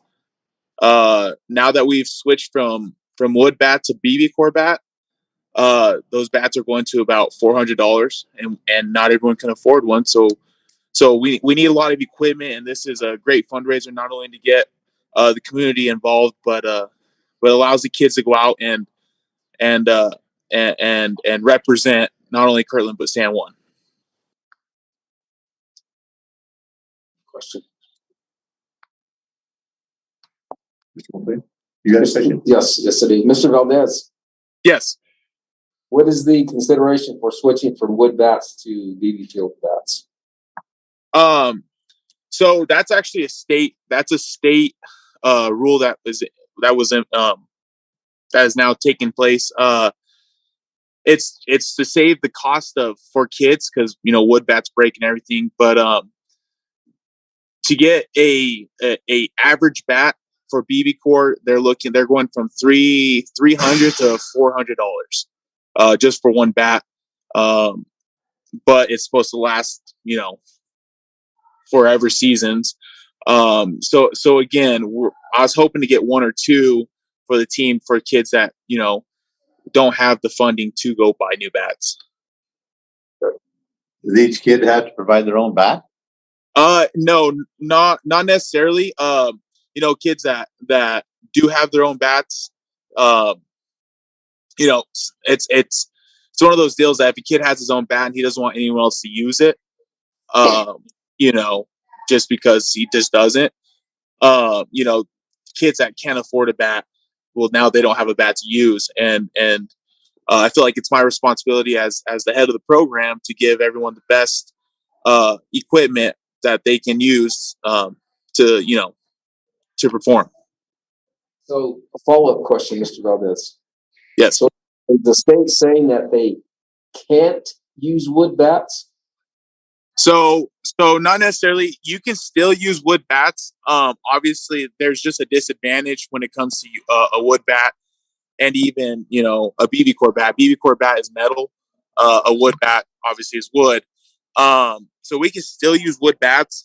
Just again, the whole purpose is for the hitter to now have an advantage. The studies have come out that wood bats are you're not less likely to hit as far. the exit velocity of the baseball coming off a wood bat isn't as great compared to a BB core bat. So again, if you are using a wood bat, you are at a disadvantage. So again, just if I may, as a follow-up, and this is just a little baseball thing, old school.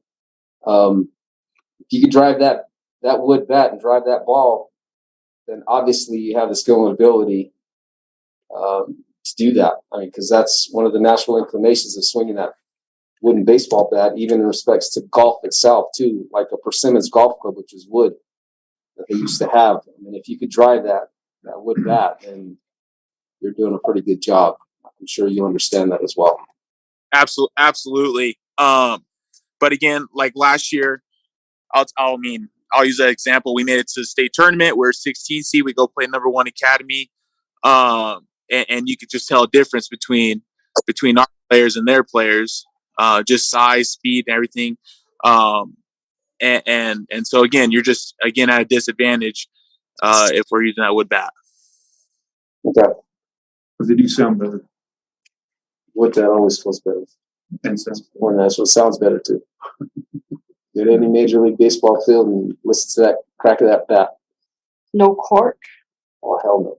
No, some of those players, yeah.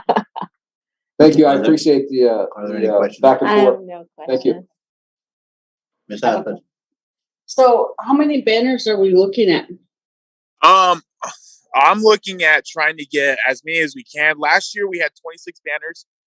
26 companies were able to donate to the program, or not donate, but bought a banner. And so 26 was fantastic, and we got a late jump on that. We started back in February, and we're able to get 26. Honestly, our goal, we want to represent and get as many companies as we can, not only to help the program, but again, having a baseball background, I want to represent and do the best that I can to provide the best opportunities for these kids. The way I look at it is, if we get better equipment, and be successful, these kids not only have a chance to go to college, but they go play college ball. With scholarships, that could help a kid. If they could get a baseball scholarship, look, I mean, that pays for some of their school. For a lot of these kids, it's a way out. So I'm trying to rebuild this program and allow my kids to have the best opportunity to be successful. And by doing that, again, I'm not just going out to Kirtland businesses. I'm going to San Juan County, because ultimately we represent San Juan County. So do you recognize the ones that have donated and ask them? Absolutely. So on our social media pages, what I do is we'll have our banner and our team pictures, and we'll take a team picture with every single banner that we have. And then we'll hand it out to the company, and we'll say, hey, we appreciate you. We thank you for jumping on board and being a part of our team and program. And not only that, but again, our social media, we'll post them. We want to thank, for example, Oso Grande for being a proud sponsor to Kirtland Central basketball. And then we'll put their banner up. Again, it benefits not only us, but to the company. We're also getting them some publicity, in a sense of not just our fans, but whoever might follow us on our social media pages. Mm-hmm. Okay. And this is your first year? No, this is my second year. Yeah. So, Yes.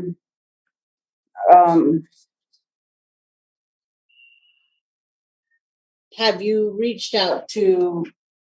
This is Carlson's first year, so I don't know if that would work, but to get that history of who has, which companies have donated, So I can only use, the companies that we have last year. I did keep a track. I have it logged. Those 26 companies. I don't know who else has been affiliated with Kirtland baseball, but as far as I know, I have 26 companies that started with us last year and are along for the ride. Those 26, I expect, to come, I'm trying to build not only a relationship with the company, but with the actual managers, owners, and show face to show that, we do appreciate their sponsorships. Okay. Any other questions or comments from the board? Well, thank you, Mr. Yazzie. Awesome. I apologize. No, not a problem. I appreciate it. Thank you. I'm doing terrible tonight. I do terrible every night.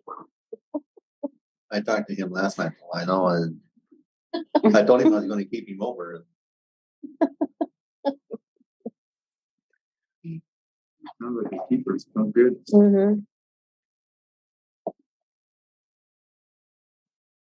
Now, this next guy's name I can't pronounce. Okay. Rivas? Yeah. Good evening, board members, Mr. President, Superintendent. Thank you so much for allowing me to be here tonight and present to you. What I'm asking for is to be able to accept a donation from the New Mexico Army National Guard. And I'm not sure if it was attached also, but we also received a grant from Midway USA that we would like to request your approval to accept. The funding that we use for the JRTC program, I'm not sure if you're aware, but last year we were the New Mexico 4A state champions for JRTC. We were also the 4A state champions for Sporter Rifle last year. And that funding that we're getting from the Midway USA and the National Guard directly impacts our ability to continue to practice, go to competitions, and provide our students with the equipment they need to practice and compete at the level that we've been competing at. So I'm open to any questions you have regarding these. I see up here from the Army National Guard. Yes, sir. You mentioned another one, and I don't see it. Is it?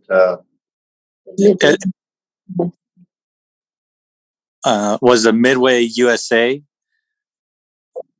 That is an endowment, team endowment fund that we can draw 5% from every year.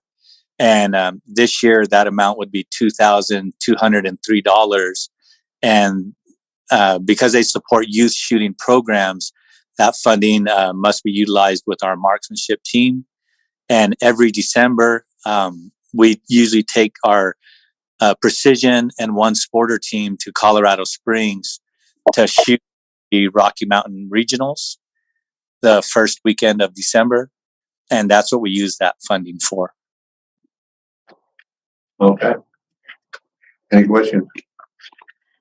I don't have a question, but comment. I just want to say congratulations to your group from last year for doing so well. Oh, thank you so much. We really appreciate it. Go ahead. Mr. Rivas, I know that I support you guys, what you're doing over there with them. I truly appreciate everything that you do. Keep up the good work. Thank you. Thank you so much. Ms. Aspen. So on your application here, you have, it's not scratched out, is it, your meals and? No, it's like No, they're just trying to it's fit just- it on there. They okay. just typed over the It looks line. like it's scratched out.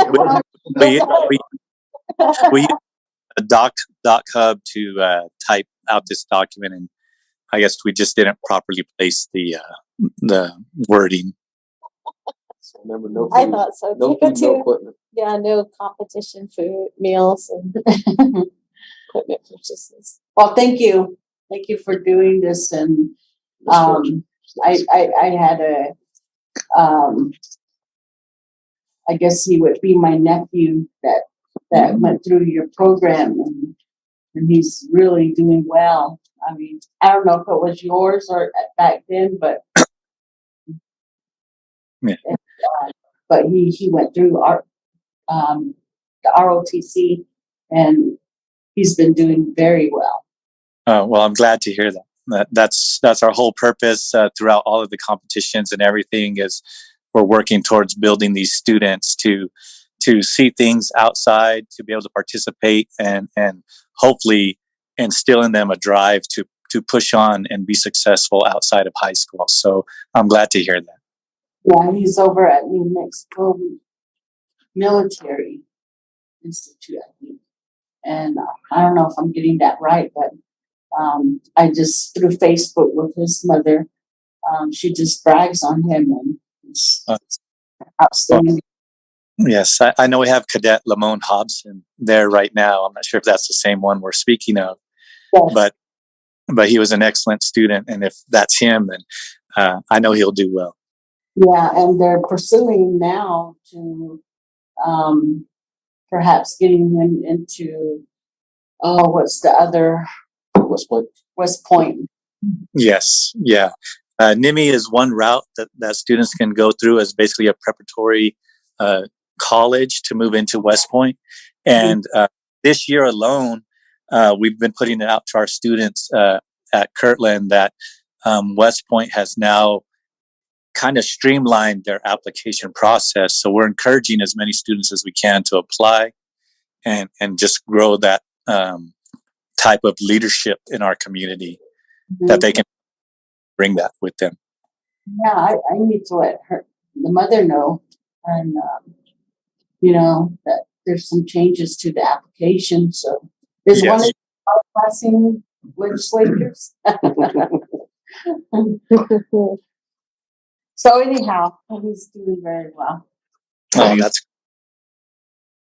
Ms. George. I thought you had a Oh, question. yes. Thank you. I just had a comment. The program ROTC for Shiprock and Kirtland is a great program. I'm super proud of them, and they're both champions for the last 3 years or 4 years now, I believe.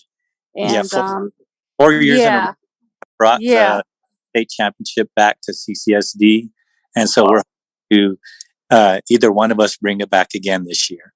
Keep it up. Yes.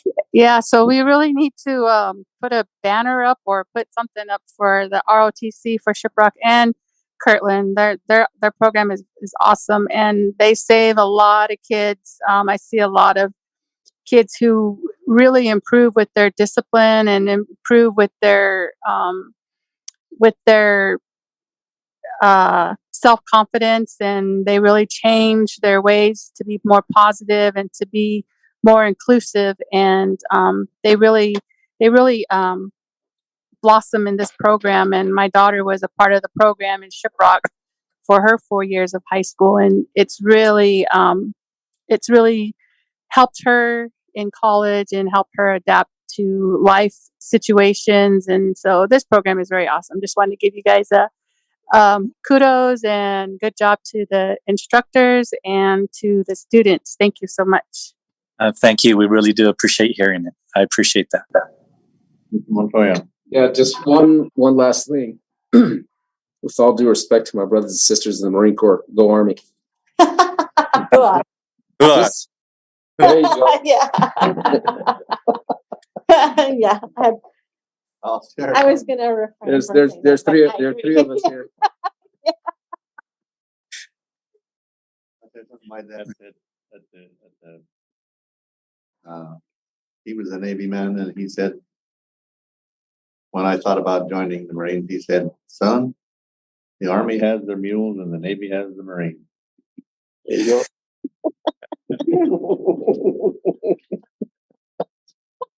Thank you. No offense. I'm Army. Oh, very good. Thank you so much for your time. Board President? Yes. Hi, this is Sharon. I just have a question. I don't have the other, the gift and donation for the Midway. You may have to submit that for Tuesday's meeting. So if you could get that to me by tomorrow, that'd be great.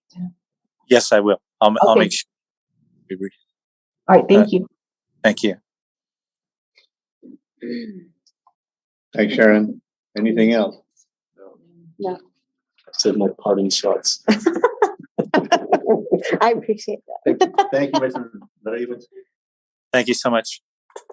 Have a good night. You too.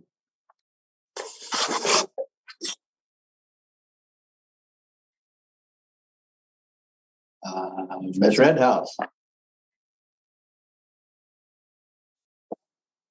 Hello, good evening, board president and board members. My name is Eudora Redhouse, and I am a project director at Capacity Builders Incorporated, which is located in Farmington, New Mexico.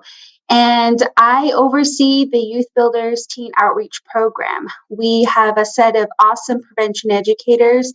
They've been working closely with either the PE or health teachers at the high schools throughout CCSD in Kirtland, Shiprock, and Newcomb.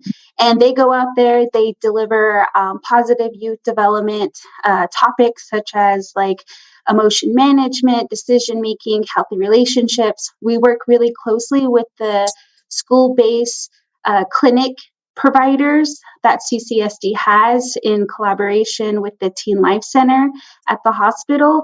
And currently, right now, we're in the process of establishing an MOU with Johns Hopkins with their Honoring Your Life Suicide Prevention Program. And I'm here today on behalf of CBI to request an amendment to our current MOU that we have with CCSD, which will reflect the current change of superintendent and will reinstate our program to continue. So if you guys have any questions, I am open at this point. Mr. President. Go ahead. Ms. Redhouse, thank you.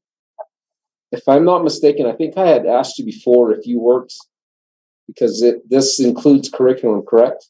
Yes, that's correct.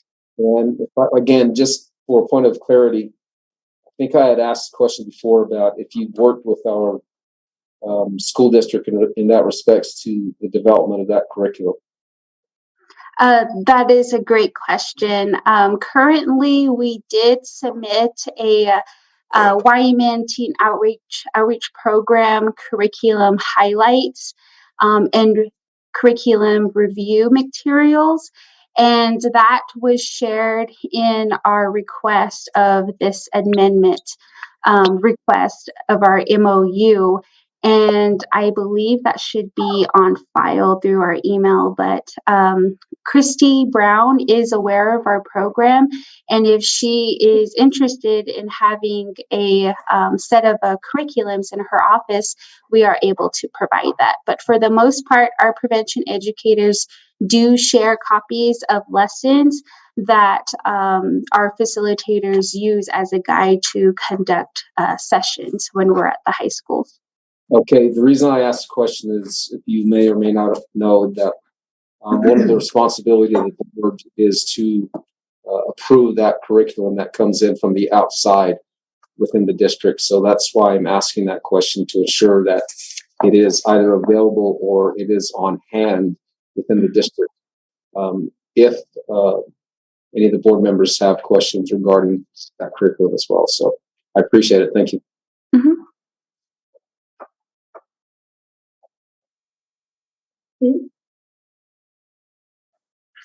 Are there any other questions?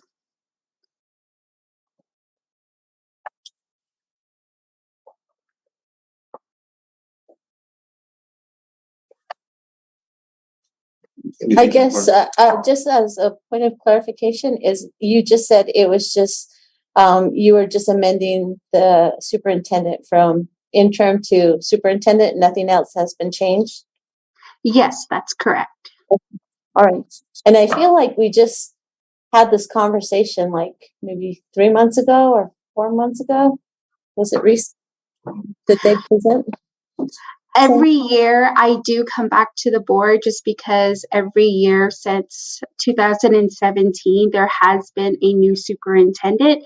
So whenever that does occur, our funders, since this program is grant funded, they require our documents to be updated.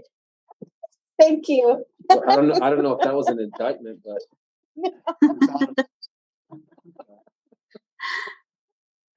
We'll try to break that.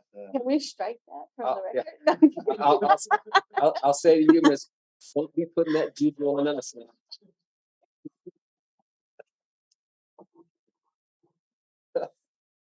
That's fine. Okay, thank you very Do you, much. do you see anything in this that I haven't not. How about you? Well, again, that's why I asked the question in respects to the the curriculum. curriculum? If there's And I anything think that we you went guys have through any this. I questions. haven't looked through the curriculum. I will have to educate myself on it because when I went through it, I didn't understand much.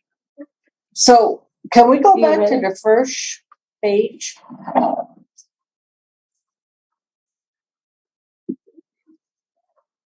Okay, go up to that concept. Project summaries.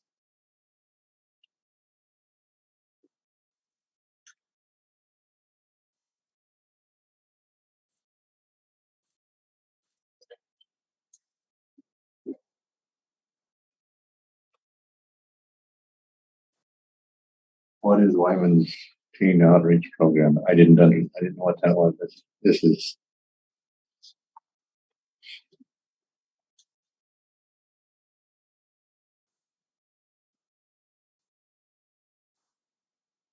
What are 35 Wyman's top lessons? Yes, so our prevention educators, depending on the club itself at each of the sites, students will let us know if they want a different type of sequence of lessons. So for example, if they want to learn more about goal setting, we're able to swap out lessons. The Wyman Teen Outreach Program is an evidence-based social and emotional learning program, and that is based out in St. Louis, Missouri. And so CBI is one of the providers, and we've been providing this program for the past 3 years. So we have put together 35 lessons that we typically facilitate and deliver to students. In addition, we also provide them some community service learning opportunities. We really try to encourage students to build at least 20 hours. And for example, last year, or actually at the beginning of the school year, we were recognized by the program, the curriculum developers, because of one of our projects that we had done with the Teen Life Health Clinic. And so what we did was we collaborated with one another.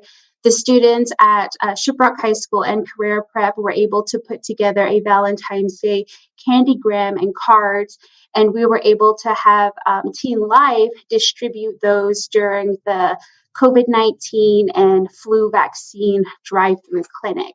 So we got a lot of positive responses from folks going through the drive-through clinic, and that's just one example of some of our community learning service projects that we provide to students.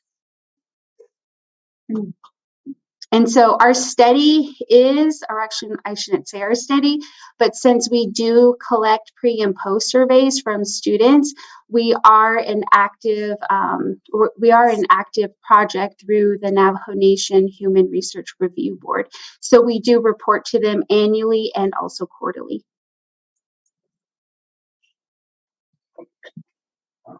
Any other comments? Miss George, you have your hand up. Oh, yes, thank you.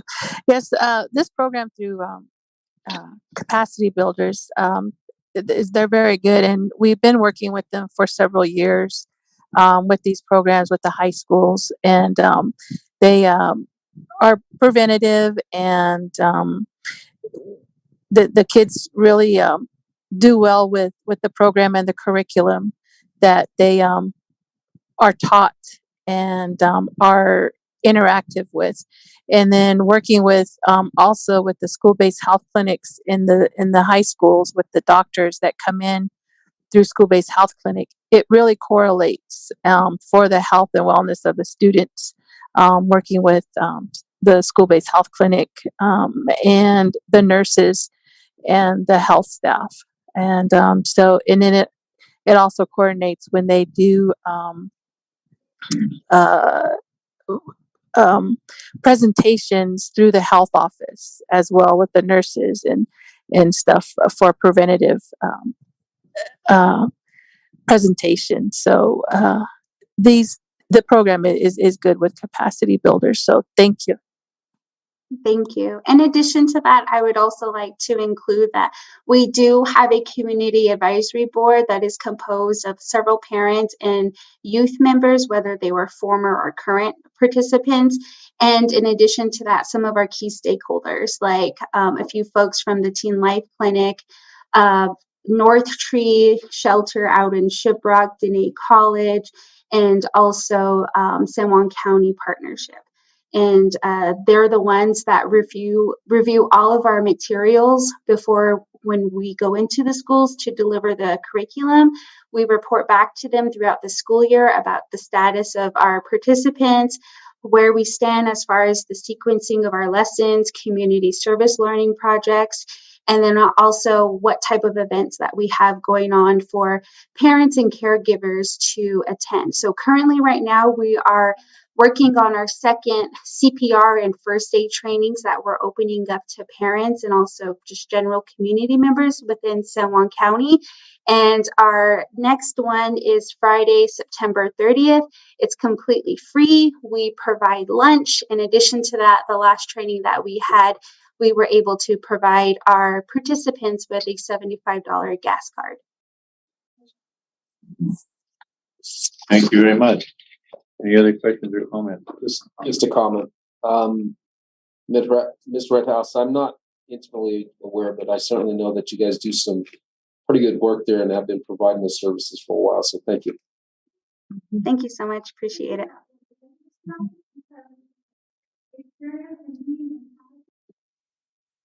Once again, thank you. Next item. Thank you. Have a good night. Thank you. You too. I don't know what pantry and closet update is. So Miss Harvey and Miss Brown, can you enlighten me? Yes, good evening. Can you hear me? Yes, we can. Okay, thank you. Yeah. Good evening, Board President Wells, members of the board, Superintendent Carlson. I'm Rachel Brown. I work with the Intercultural Community Outreach Program under the direction of Dr. Lopez Martinez. My immediate supervisor is Alfreda Harvey. And about a year, almost a year and a half ago, we came with the proposal of starting a food pantry for our communities due to, a lot of our parents dealing with insufficient food at home. A lot of our students were coming to school hungry. So, and they were contacting me. At the time, I was working with the CAT team, the Cultural Assistance Team, and we were venturing out and delivering food and supplies to families. So with that, we came to the board asking if we could open up a food pantry. Therefore, we have one. And I'm here today to share information. First, I'd like to thank you for the open donation letter that had been previously approved. We are here to inform you about an organization that we are going to partner with through the food and clothing pantry. This organization is called Save the Children Organization.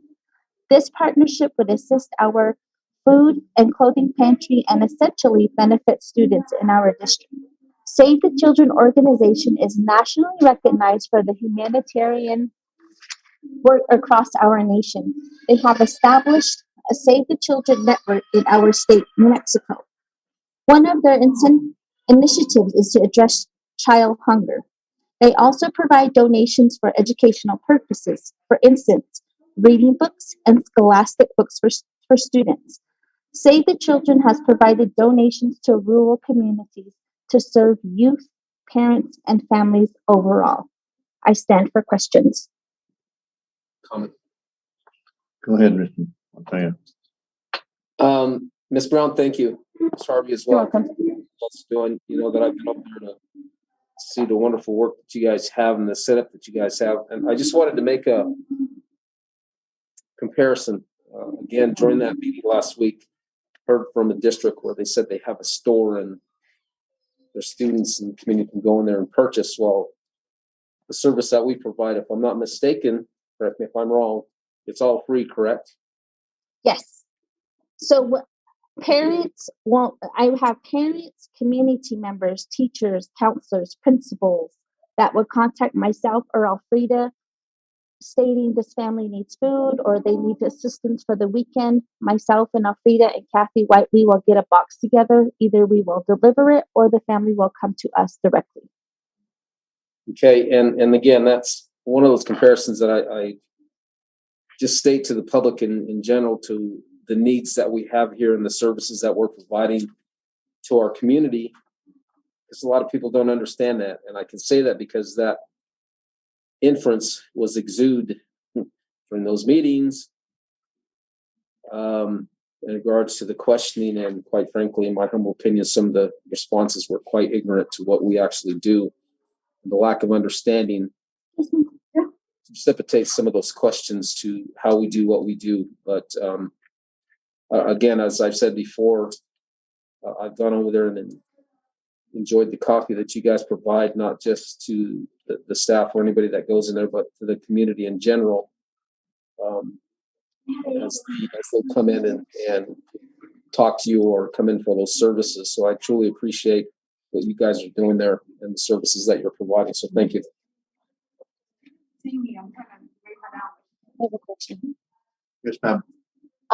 My question is, has the need grown since the pandemic?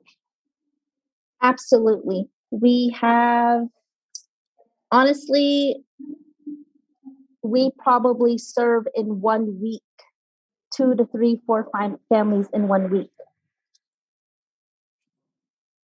And are you able, I'm sure you do, but you track the locations where the most needs are? Absolutely. Currently, right now, our high need is here within the Shiprock and Kirtland, Ojo area. Okay. Because I had made a recommendation previously due to the distance and I didn't know that you were delivering food boxes, but I was concerned in regards to the Nash Chitty Newcomb area. If there was like a hub, you had a additional pantry out there too. I will have Alfreda answer that. Okay, thank you. Good evening, Board President, members of the board, and Superintendent on guests. Alfreda Harvey and Shia Tachin Shle Maide Shkishi Bashis Chin Betani Dashe Twotsone Dashinale. Thank you for your questions. We are currently, we do have a sub pantry at Newcomb that was established already pre-hand before we got the district food pantry going. And we got a grant last spring or this past spring that is going to help us establish 3 additional locations for sub pantries in 3 locations. One is to strengthen the Newcomb site, possibly have a site at Nash Chitty, and the other 2 will be one in Shiprock and one in Kirtland. And we're going to be working with logistics of that with the schools that are selected. And we don't have a process of selection yet. It would depend on the spacing and then on the staffing to help us take care of that sub-site. And it wouldn't be anything major or big right now. It's just we have a little bit of funding, not very much, just to get equipment, supplies, and then to help stock the sub-sites that we're going to establish this year. Great, thank you. I have a question, and then, well, go ahead, Ms. George, you got your hand up, and then I'll follow you. Oh, thank you. I just wanted to give a comment and just give a positive feedback to the program that Ms. Brown and Alfreda are running in through the cultural department. We are serving a lot of families through this program, and also, you know, they do help with, you know, diapers and also feminine products for the students, for the females, and a little bit of clothing as well. So their program is really growing, and so I just want to give a good shout out to the program and to the staff that are there. Thank you. My question is, do you receive donations? Do you solicit donations? How do you fund? Thank you, Board President Wells, for your question. Yes, we do receive donations previously. We do have partners that have been established, and we did report that to the board previously. And we are continually looking for partners, and that's where Save the Children comes in. We were asked to just report to the board whenever we get a big partnership developed where there's potential for big donations coming in.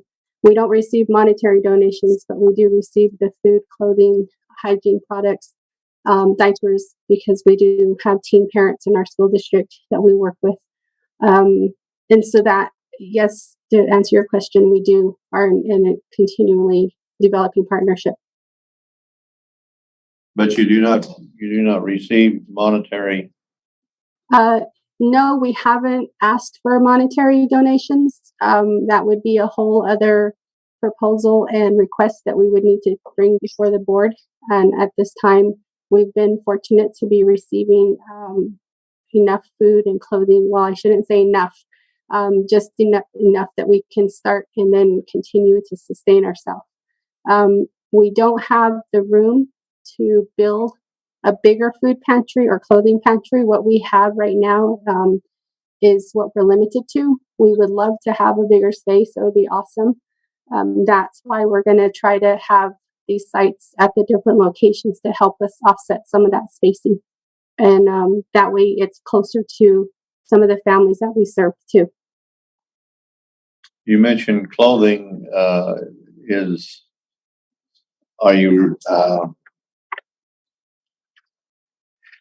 amenable to used clothing? Is that something, or is this you're hoping for new items? I'll let Rachel answer that question. President Wells, thank you for that question. Currently, right now, we are receiving gently used clothing, and a lot of the donations that we are receiving are brand new socks, packaged underwears, but a lot of the clothing is gently used. Majority of them still have tags. Okay. The reason I ask is because I know that kids grow out of clothes sometimes before they hardly have any, and that could easily be donated if you were amenable to receiving that. Yes, and I'm always advertising and pleading with family members. Can you drop off your old clothing? Make sure you wash it. Oh, honestly, shoes is a big need. Shoes is a big need. Okay. I have a question. Ms. Haskins. Do you do like adopt a family or things like that in the winter, like for Christmas holiday seasons? I'll have Alfreda answer that one. We're going to share this. We have internally within ICO, we have adopted a couple families over the year, especially during Christmas time or Thanksgiving. And some of us on our own do cook meals and serve that to individuals and families that we come across. But we have done that internally ourselves, and just on the side donations that we put together for families. For instance, last year we had a grandmother who had 3 grandchildren, and as a department, we all pitched in clothing, shoes, a bike for one of the children, just something like that we did for ourselves as a department for Christmas. But we haven't tried that across the district to adopt a family, but that would be a great initiative that we could work on. We have time to do something like that. I was just going to say, yeah, that would be, I used to do that across our school district I used to work with, that it was a whole district community effort to do the adopt the family, that the internally families would be, I guess, selected or the most needs, and then they had okay, I'll buy for a family of 4, 2 kids, sizes and so forth. And I would love for, like the whole community to see how, if we could all participate. I mean, that would be something that I would be interested in doing as a board member, and working with your department to do something like that, to address some of those needs, to take off a little load off of your shoulders to help our family members. So thank you. Oh, okay. Any other questions, comments? Okay. Oh, Ms. George. Go ahead, Ms. Oh, I George. think I just forgot to lower my hand. Sorry. All right, Ms. Askus. Yes, I just wanted to say to you guys, thank you for what you do, and you have big hearts, and it's I mean, who would have ever thought we would be experiencing what we're experiencing now, and these are, we as we talk about funding, lack of funding, and the closures, and how that's going to impact student count and our families leaving if they're not finding jobs here. And this is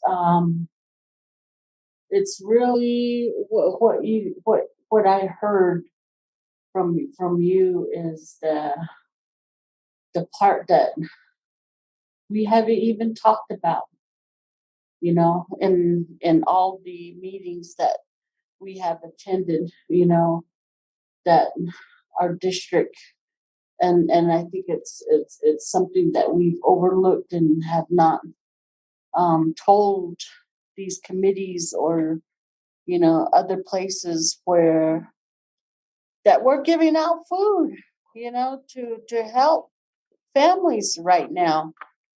And it just, it's sad, and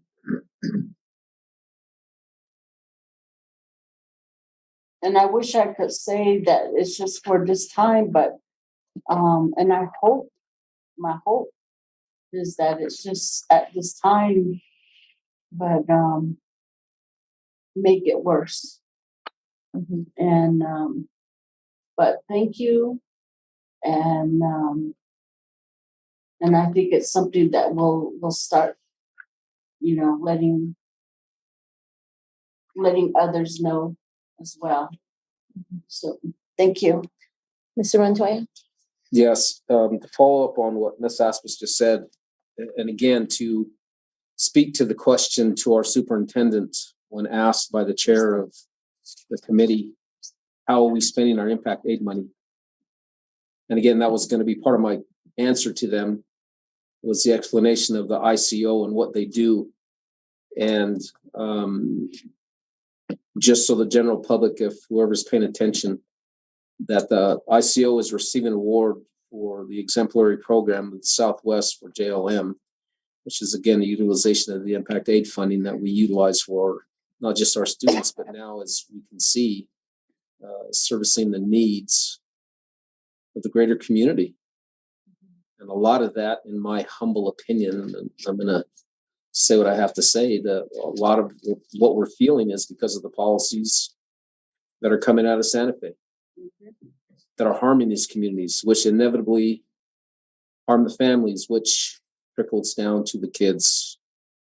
And so therefore we are doing what we are doing because of the need. So if Chair Souls is listening, or somebody wants to pass the message on to him to answer the question, this is what we're doing with our money. Come up here and see what we're doing. Then you'll know. Thank you. And I'll make one last statement. Yeah. On that note, well, mine is going back to what I was saying previously, that I would like to thank you for your effort.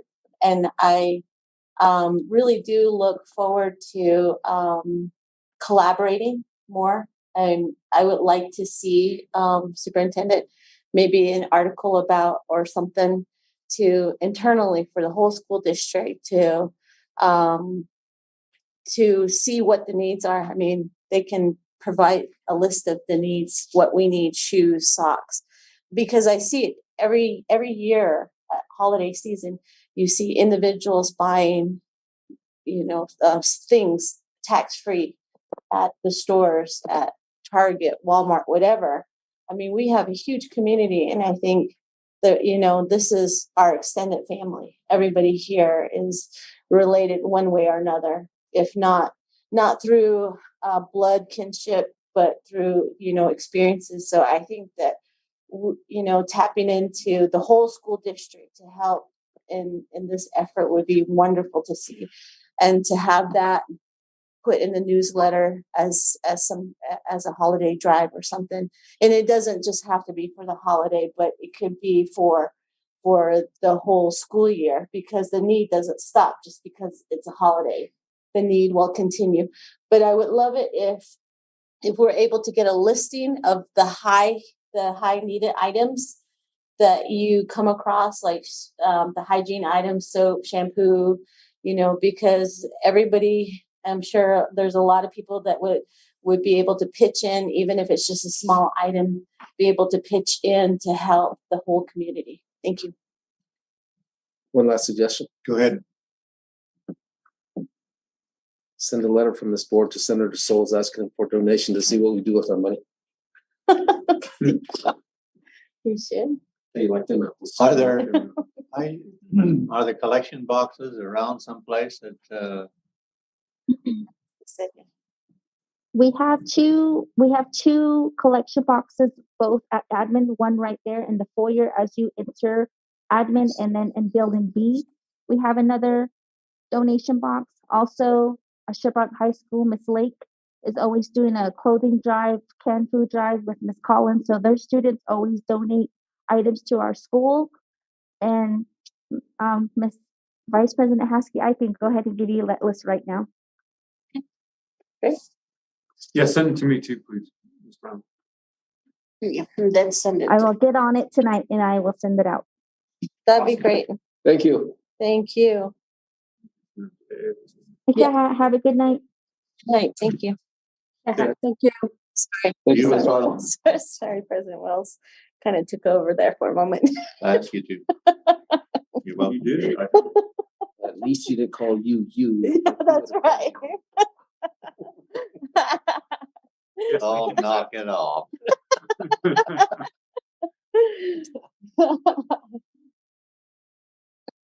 Okay, Next item is by Miss Theodore.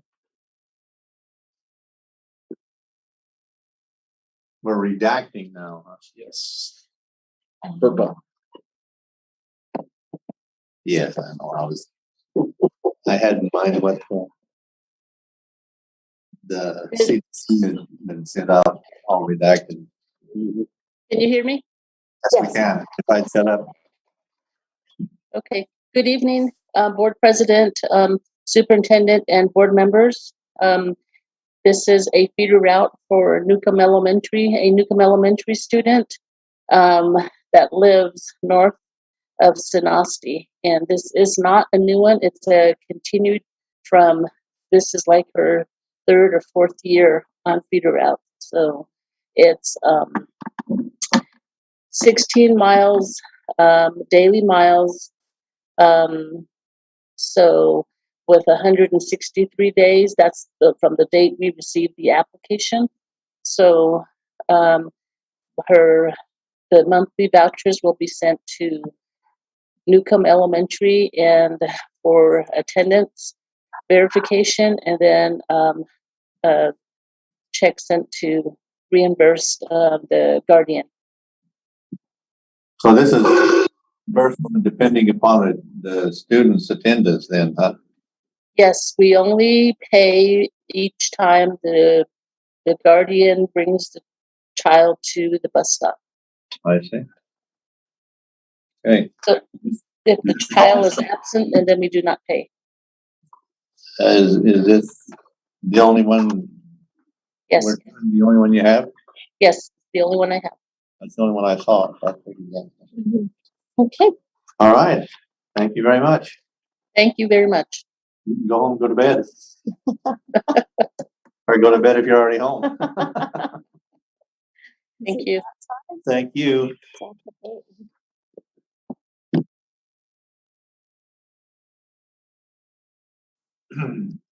Bank of the Southwest authorization by Mr. Donovan Young. Hello, good evening, Board President, members of the board, Superintendent Carlson. A while back ago, we presented to the board an authorization list to update the account listing. We went over to the Bank of the Southwest to get the information updated, and the only information they would not change is the information on the listing presented to update the account signers on that authorization list that was approved by the board in June 21st, 2022. So what they were wanting was on the actual board minutes to list the individuals' names for the account access and the account signers. And so I did speak also with Ms. Sharon also when she does the board minutes to make sure that it says that on there as well. So I'm just representing this to the board for approval to so that we can have that on the board minutes.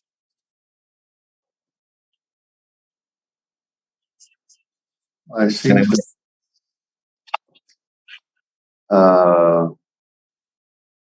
Is this not?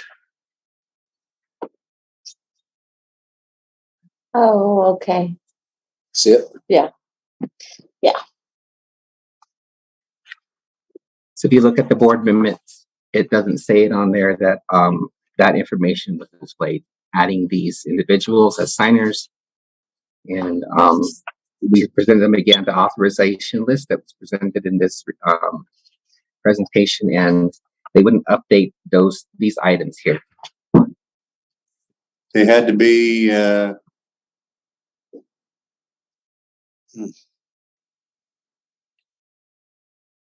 They have to be explicitly stated on the board minutes. Before they would authorize it. Is that my understanding that right? Yes. Correct. Removal. And then adding. Addition to. Approval of Superintendent Steve Carlson. Yeah. So do we have to state that?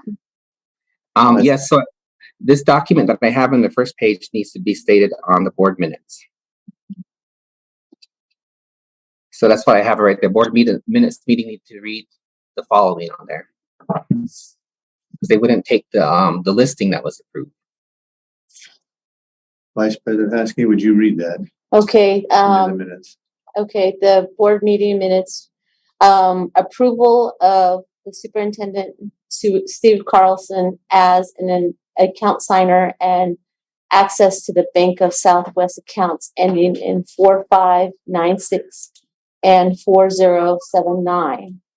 Approval of Director of Finance Donovan Yazzie as an account signer and access to Bank of Southwest accounts ending in 4596 and 4079. And removal of Daniel Benavides on Bank of Southwest accounts ending in 4596 and 4079. Does that suffice? Yes, when I went and talked to them, they said that would suffice as long as that's written in the board minutes. Okay. So it has to be annotated that way. Okay.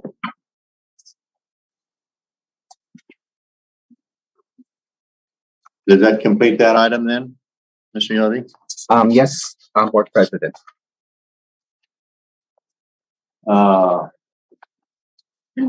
Proceed with the next then. Thank you, Board President, members of the board, Superintendent Carlson. The next item on the agenda is purchase orders over $60,000. we have a listing here of purchase orders. There's 21 purchase orders that the districts put in for items over 60,000. I believe the first set is for a classroom items, and it goes down to the next set of items on the approval listing are outside services for the student support service. Also for the warehouse construction freezer, and the construction of the outside shed houses that are outside classroom facilities that they're building across the district, and to also restock the COVID face mask and disinfectants and sanitation for the district as well too. So that's kind of what is ranging within these purchase orders over 60,000. Mr. Montoya. Mr. Yazzie. Yes, sir. Line 4. The gifted nurses. No, social worker. I guess this is more not necessarily a. This is for the superintendent that I'm making this comment to and kind of sort of question. And I'll try to keep it simple, as focused as possible. But also at that meeting that we've been referencing this evening, if I'm not mistaken, 2 superintendents said that they have a social worker at every building. Every building. What superintendents were they? Field It's number 4. and Farmington, I think it was. So really my question is if they can afford and find a social worker for every building. Again, I'm not going to ask you to drop me an answer now, but from what I've heard in the past, why can't we do the same? So that's all. Something to ponder. I have a question, or I have a comment in regards to that. I agree with Mr. Montoya. I also think we should look internally to see if we have any people that are interested to grow our own. If they have any interest in going into social work, there are programs that will pay for the schooling of for our community. If you're going to provide services back to the Native American community, they will pay for your education. So if that could be something that we can look into. Thank you. I have a thought, and this is for you.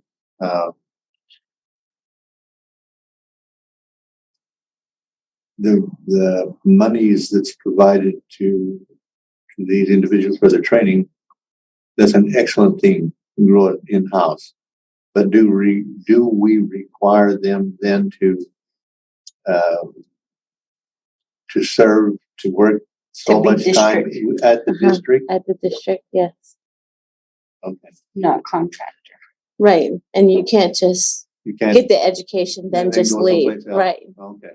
So you would have there would be, I think there's existing agreements that say this many years you work, and but there are programs that will pay for the schooling, and the school district, our school district can look into supporting those students so that they can come back and have positions available already here. So there's just different options. It would be up to If it's what will be workable. If that's the case, or if we're providing them, then they have to come back and serve for a certain period at the school district in order to, otherwise we're paying for them to go someplace else. well, it's just like with the IHS when they pay for the physicians and doctors and they have to go back into those areas to provide that service for a certain amount of time. Now, and again, I want to justify my question, Mr. President. It's because of the cost, and even in regards to what Ms. Haskey is asking, when they get their proper certifications and are able to do the reimbursements, the program pays for itself over time, and quite frankly, quite readily. So that's why I asked the question. I mean, if other districts can provide a social worker in every building, there's no reason why we can't either. So, thank you. Well, my question to that would be, and I'm not saying yay or nay, do we have substantially more buildings in our district than these other districts? That's a good question. Yes. I would think so.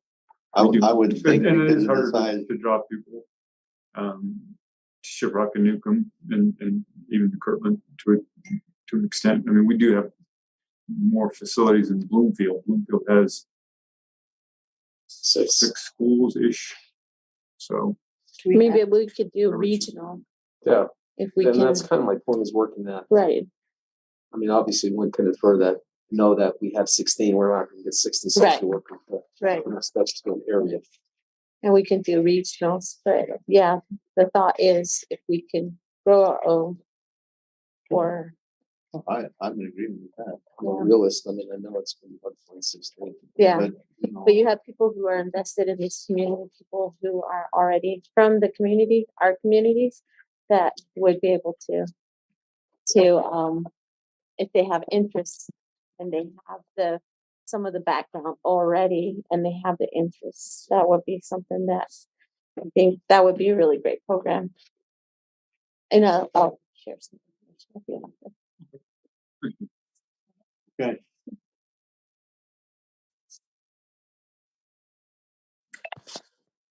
Mr. Wells, may I? Yes. I'm sorry. That's okay. We have a really good advantage. We have a district psychologist that could also be utilized all across the district. And most districts don't have a psychologist and to work with the social workers as they currently are right now. So I just wanted to point that out. Thank you. Your hand's still up. You have another comment?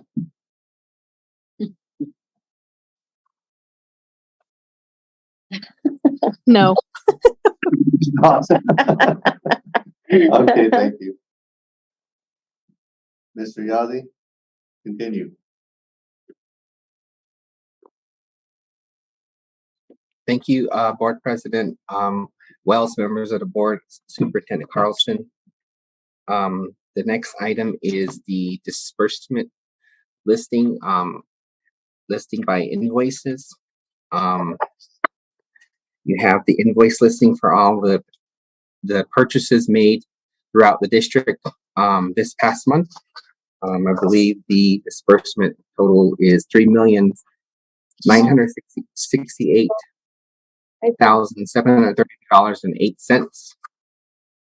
What is that at the bottom?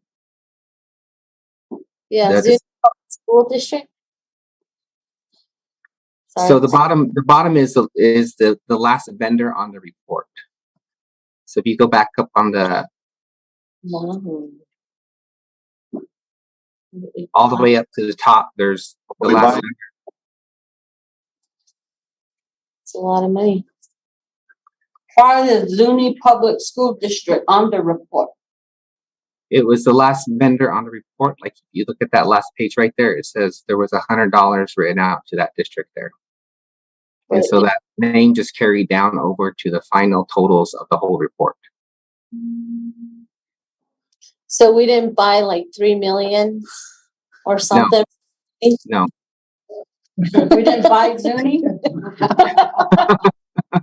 right there, 3,900,000. Yeah.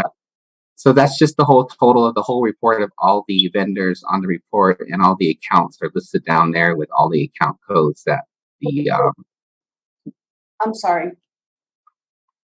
May I? Yes. So As far as financial reporting, I don't understand why it would be like this, because, you know, you're saying that it just carries, and because it's the last check that you wrote out, and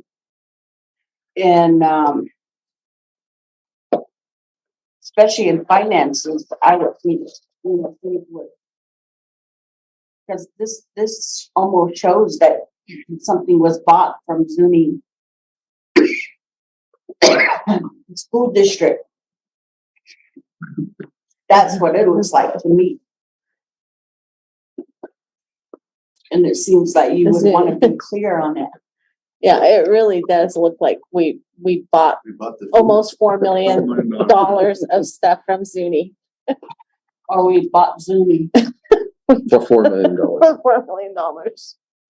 So yeah, if we could get clarity on that. Superintendent, can you really look over this and make sure that's what we're being told? Yeah, I'm pulling it up. So the report for each vendor, what it does is recap the totals all the way down. So the board has requested information on the previous report that I had. There wasn't enough information. So if you look at the actual page that is up right there, you have an invoice number, you have the invoice date, you have a check number, you have how many items were purchased and the total amount, and it also tells you what information was purchased. And so I think that previous report that I was showing, there wasn't enough information, and the board requested for more information. And then when this one goes, if you could go down to the next page further down, and all it's doing is recapping all the totals at the end. So it's adding all these up in the accounts, and it's recapping those totals at the end.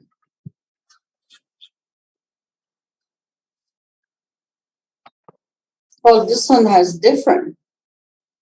It's not doing that.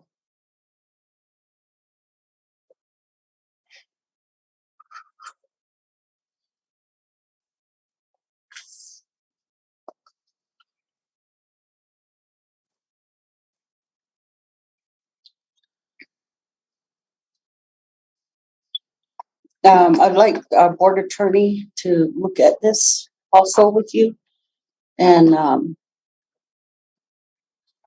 if the board agrees.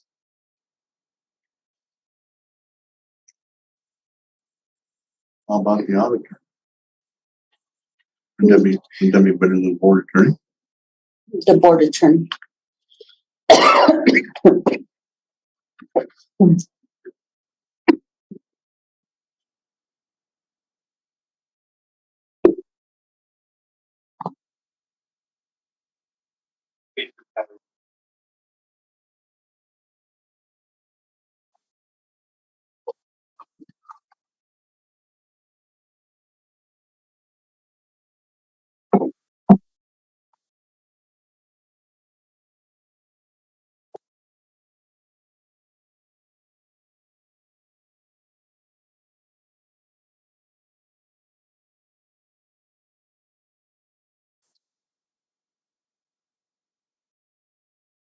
And then this is the same report that we just presented in a different format. This is the one that the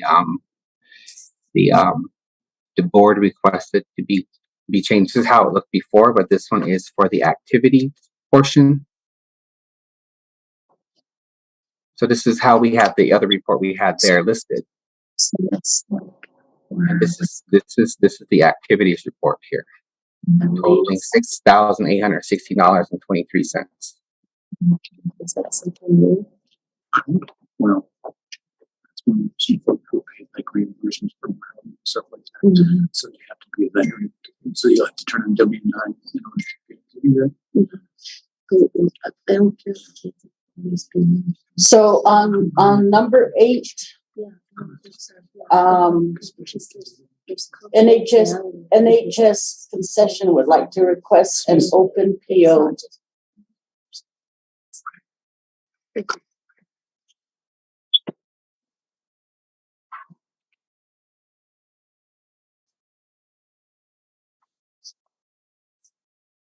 Is that something that's normally done? What is that? An open PO Which one is it? on number 8? Open PO to cover all orders from city vendor for concession items such as soda pop. It isn't unusual. Yeah, An open PO just means that you have money available when they turn in an invoice against that PO. But there would be a limit though. Yes. And up to and including. Yeah, that's almost like a blank check. Yeah, that's what there's a limit. That's instead of getting all the stuff all at once, you have an open purchase order. You can buy it. Like if we want to do save meals for the board meeting, all the board meetings, which we're not going to do, but Why not?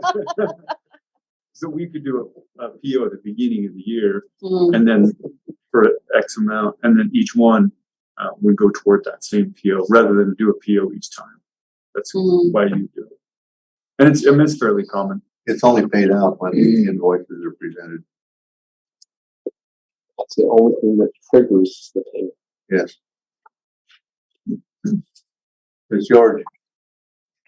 Oh, yes. This is for the superintendent. I think it would be the best interest of the district if we had a finance consultant for this purpose.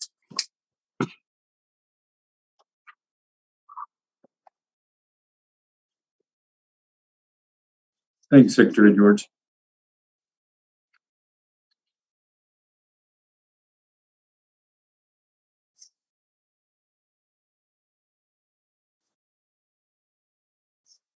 Any questions on this disbursement listing? None. Go ahead.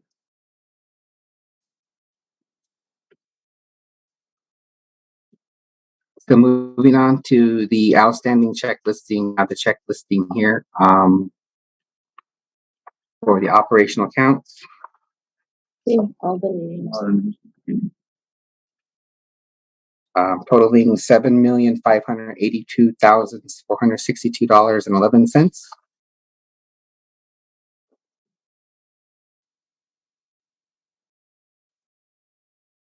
This is all payroll. This is the accounts payable to include payroll as well.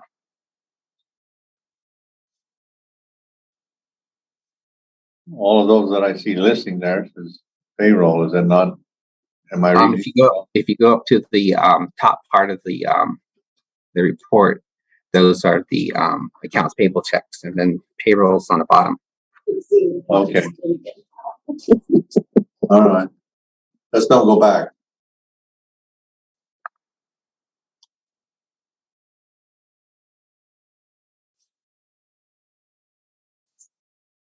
So what is the cap on that for an open PO?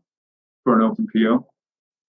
That probably maybe Mr. Yazzie would know. I'm not sure I know the answer to that one. Think there is a cap. It would probably be. It'd probably be good to know. Yeah, it would. And I will find out. Because you can't just keep buying and buying. Depending on what it's for. Like for the soda. Because I could buy like my whole family soda and then. Mr. Yazzie, do you know the answer to that?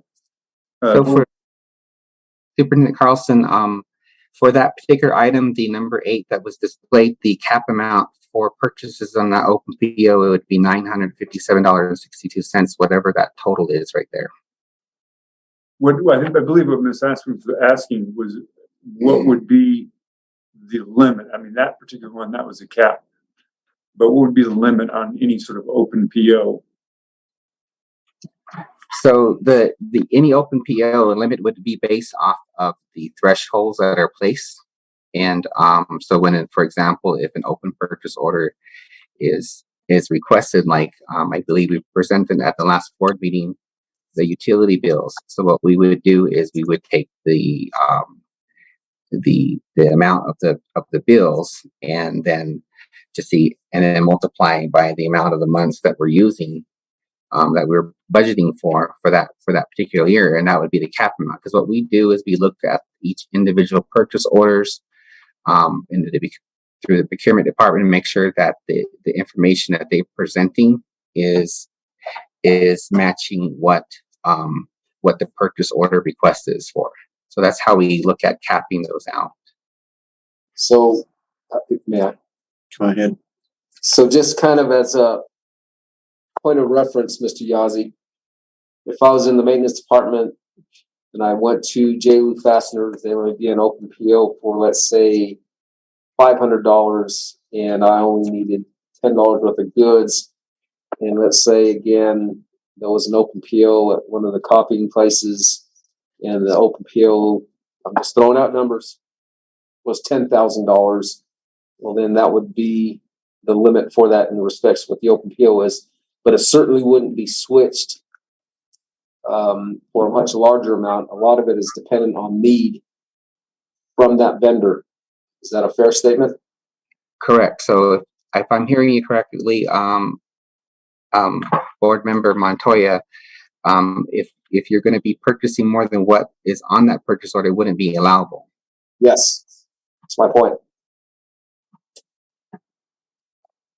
Okay, thank you.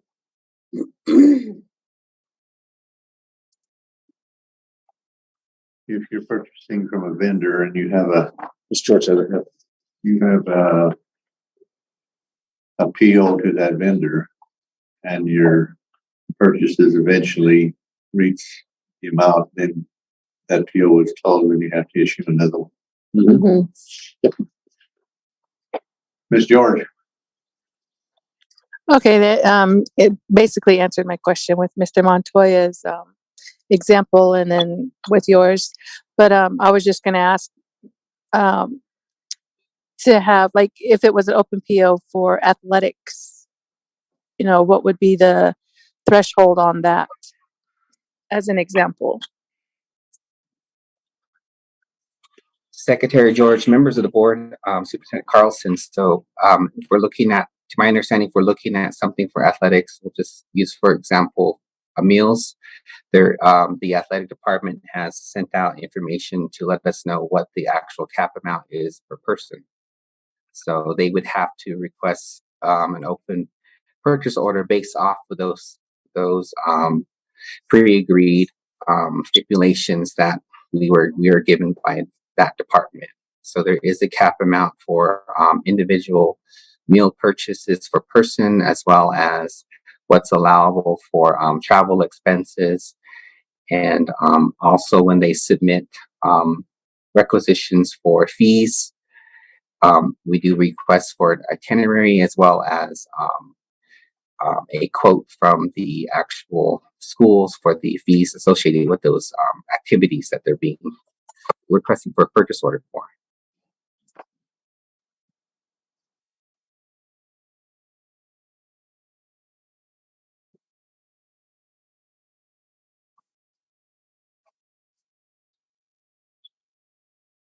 Are there any other questions?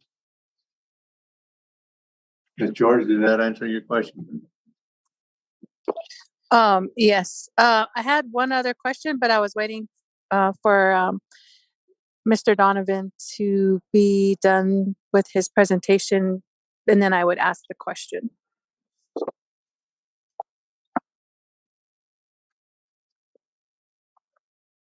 Mr. Yachty, proceed. Okay, so we're moving, thank you, President Wells. We're moving on to the outstanding check listing. I think this is the one that we just went over. This is for the operational account. The one I believe listed now is for the activity account. So it's that totaling $7,166.23.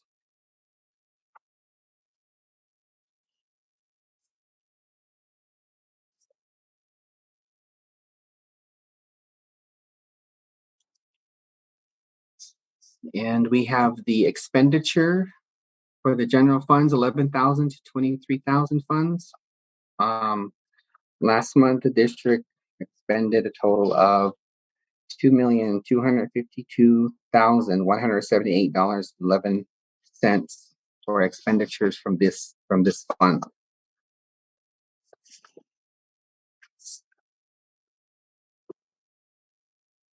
For expenditures, for grant funds, 24,000 to 29,000. For last month, the district expended $2,161,640.68.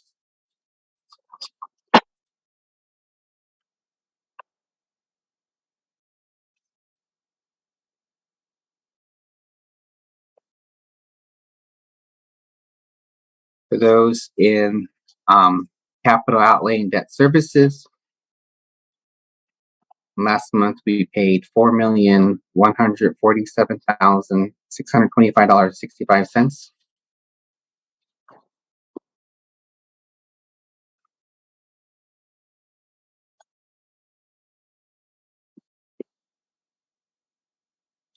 For revenues generated from our general funds, 11,000 fund to 2,300 funds. We had a total of $5,322,052.92.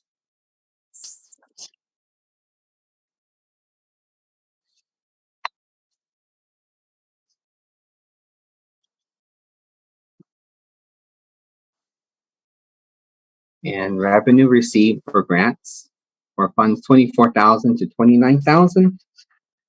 Last month, we generated $2,570,543.14.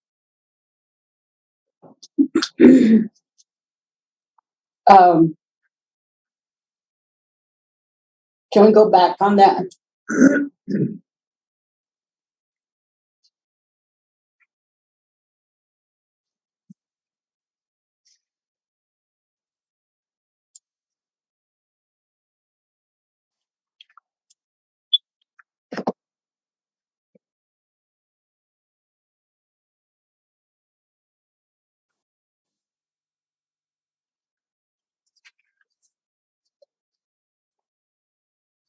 Hold on.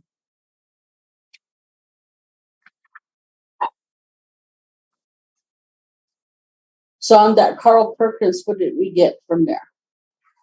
So for Carl, board member aspects for Carl Perkins, last month we requested for refunds and we got $48,788.64.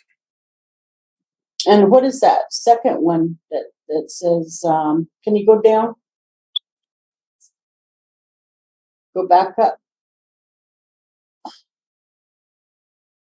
Got Utterway. Where is that? Okay, you have secondary and then you have restricted redistribution.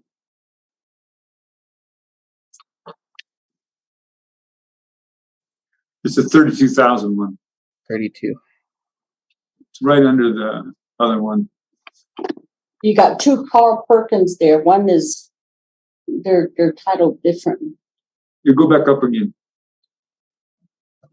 Right there. Oh. So there's two Carl Perkins, and one says current, and then the other says redistribution. And that's for 32,000. Yeah, so they're under two different funds.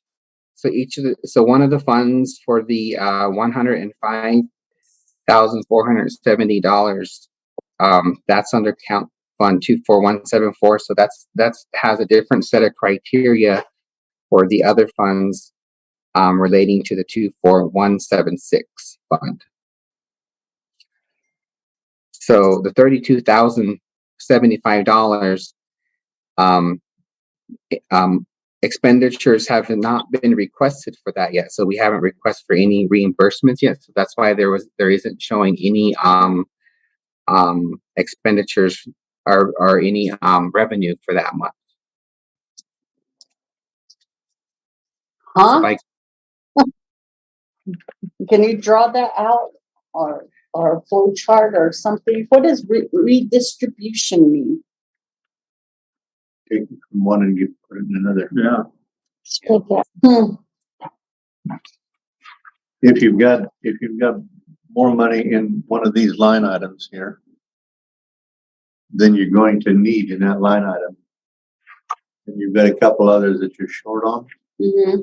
you can take some from this one and put it in there. That's redistribution. Mr. Venturina is also can add more to it since he helps with overseeing these funds as well too. Is he on the call? Yes, he has his hand up too. Good evening, Board President. Mr. Carlson, can I speak about the CTE grant? Go ahead. Good evening, Board President, board members, Superintendent Carlson. Thank you. I was actually the one who applied for the redistribution for actually from Carl Perkins grant from last school year.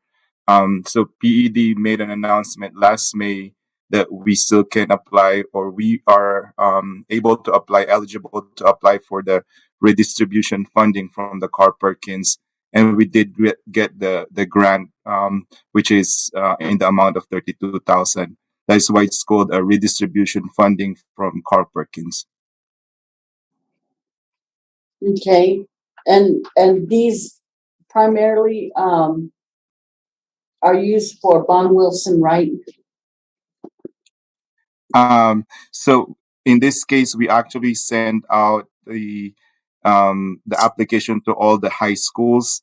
So we do have participants from Shiprock High School, Kirtland Central. Unfortunately, Newcomb High School has not participated in this one because of the timing and the time constraint that we had in during that time. But we do have distributed it to the school district for I think 3 different pathways. One is the nursing pathway or the healthcare pathway, the welding pathway, and the professional development for school counselors and college and career readiness coordinators. Mm-hmm. We did open it up for all the high schools that we serve for the district. And that's because of them sending their students to Bon Wilson? Yes, ma'am. The Bon Wilson caters all the high schools, so we are the CTE program that we offer in Bon Wilson is open to all of the 4 high schools actually that we have in the district.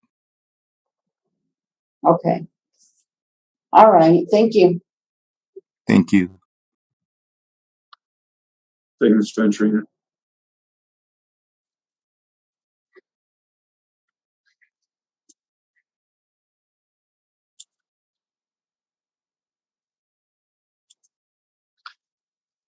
Okay, moving on to the capital outlay and debt services. Revenues, we accumulated $11,536.52. And out of that, a majority of that received is from the ad valorem amounts there. So you can see the, let's see, we had $2,619.13 for capital improvements, and for debt services, $8,917.39 coming in for last month. So on, the committees talked about a boom. Not up here. We don't see that here. Not on this. When you talk about that, if I may, Mr. President. Yeah. Go ahead. I spoke to somebody there at P&M.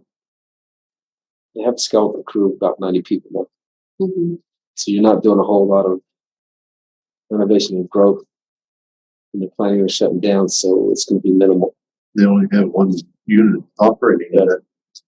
That might be 90 4. people. That's it. Well, this is oil and gas. Well, in respect to that, you know what I mean? Even on property taxes that they pay. That's what I'm talking about. Yeah. So the other day was their last day of mining.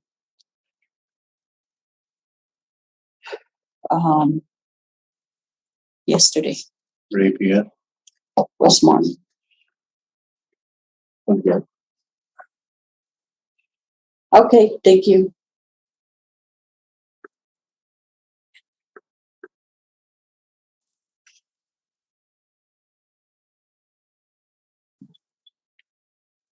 Thank you.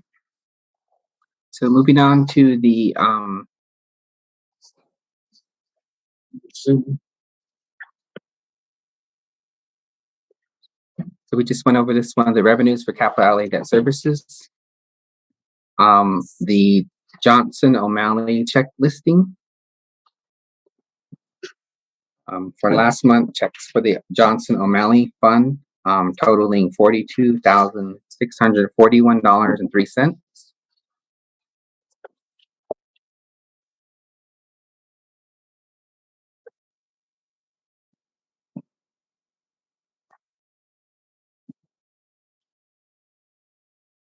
And the budget journal entries for last month, balancing at $12,445,098.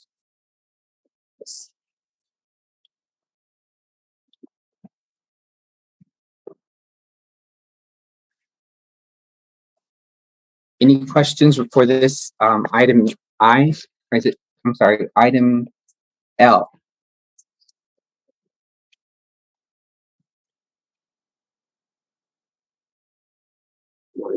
Go ahead with the next.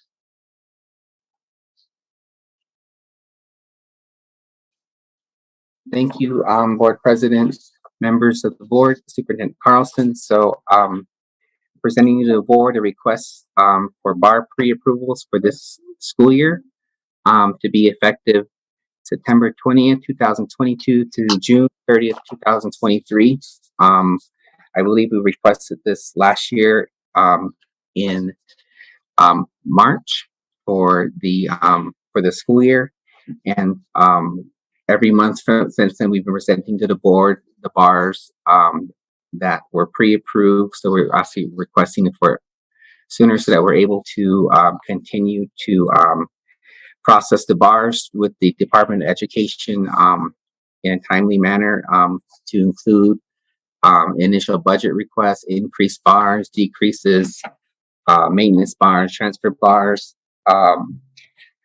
and this will help us in a sense to get the budget authority sooner, so that we can continually update our alignment with iVisions and the New Mexico Department of Education OBMS system, as well as look for any unforeseen circumstances or any superintendent ask us to do, and present that those bars a lot sooner to the Department of Education so that we can spend the money that we've been allocated sooner.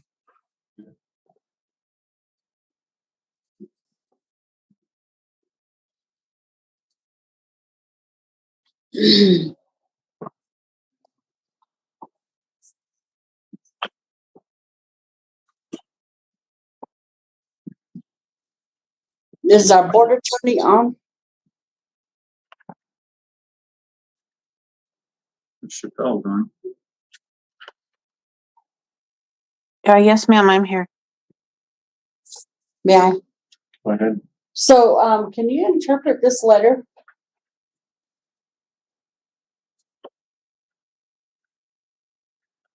Let me see if I can see it.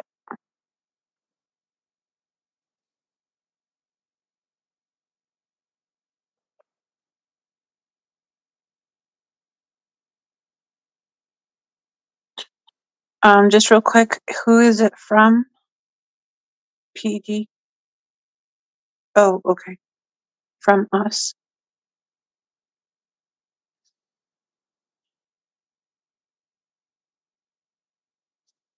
And as I heard, you requested this, right, Mr. Yazzie? You applied for this? last year? Yes, we requested this for the last 3. This will be the 3rd year for the board. Mm-hmm. How's it when you said you requested it last year? I'm sorry? How's it 3 years when you said you requested it last year? So we requested it last year, and then when I first got into the department, I believe this was processed prior to that as well. And I'm saying we as a finance department. So the finance department requested the year before I was here. But this is the first that being presented to the board, right? I presented a memorandum last year to the board as well too. Can we see that? I don't have that with me right now, but I can go ahead and most certainly disclose that or show that at the next board meeting. Yeah, and I can also include the minutes and then the actual document that was presented to the board at that last prior meeting as well too. yes. If you had those on hand, you should have had that here. That way we have everything. And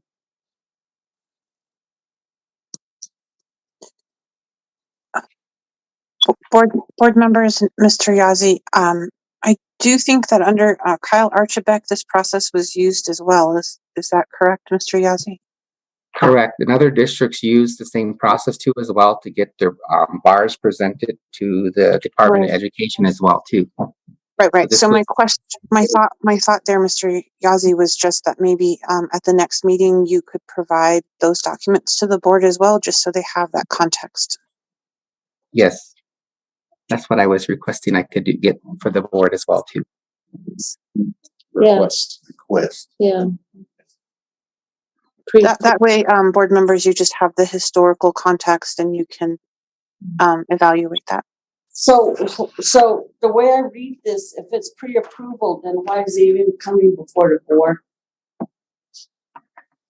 As I recall, when Mr. Archibek explained this, and it's been a while, sometimes PED will move dollars over in a bar, and sometimes that happens, in between board meetings. So as I recall, there was just that conversation to make sure the board was okay with being able to transfer those bars over and essentially get them in our bank.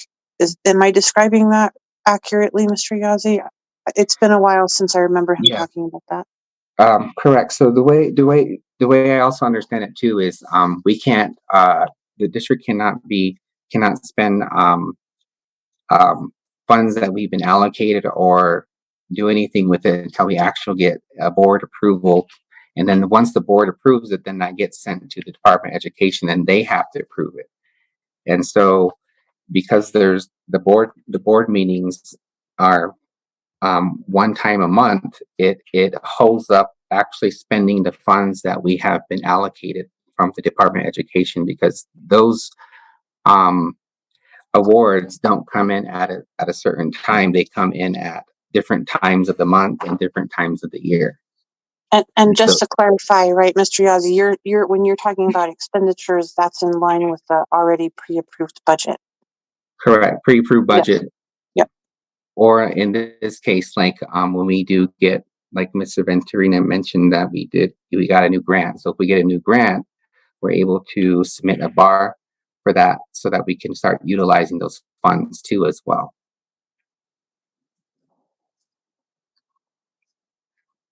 And board member Aspis, what I remember from Mr. Archibek is that he would have a bar report. That's how I remember it. There's no bar report? Is that what you said? No, what I said is what I remember is that Mr. Archibek would have a bar report. Mm-hmm. And that's what made me think that, potentially he utilized the same process that Mr. Yazzie is, and that's why I was thinking it might be helpful if Mr. Yazzie provided those historical references, those documents, to give the board some context. I believe Sharon, thank you, Sharon. I believe Sharon went and pulled the document from the last board meeting or the last pre-approval we asked for. Thank you, Sharon, for doing that.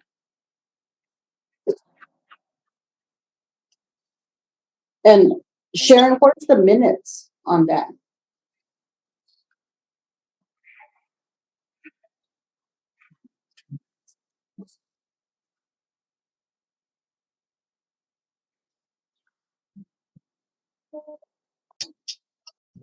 Board President, may I add to this? This is Mr. Deswood. Yes. Thank you, Board President, board members, and Mr. Carlson. So that bar is just a budget adjustment. For example, if you put money into an account and you need to move money to a different account, that's what a bar is done for. It's to shift money from one account to another account. Thank you. Budget adjustment.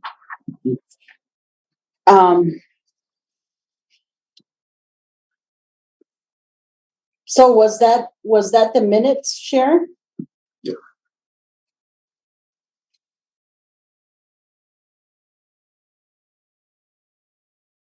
Where is it at? Right there. Motion by Suzette. I don't think so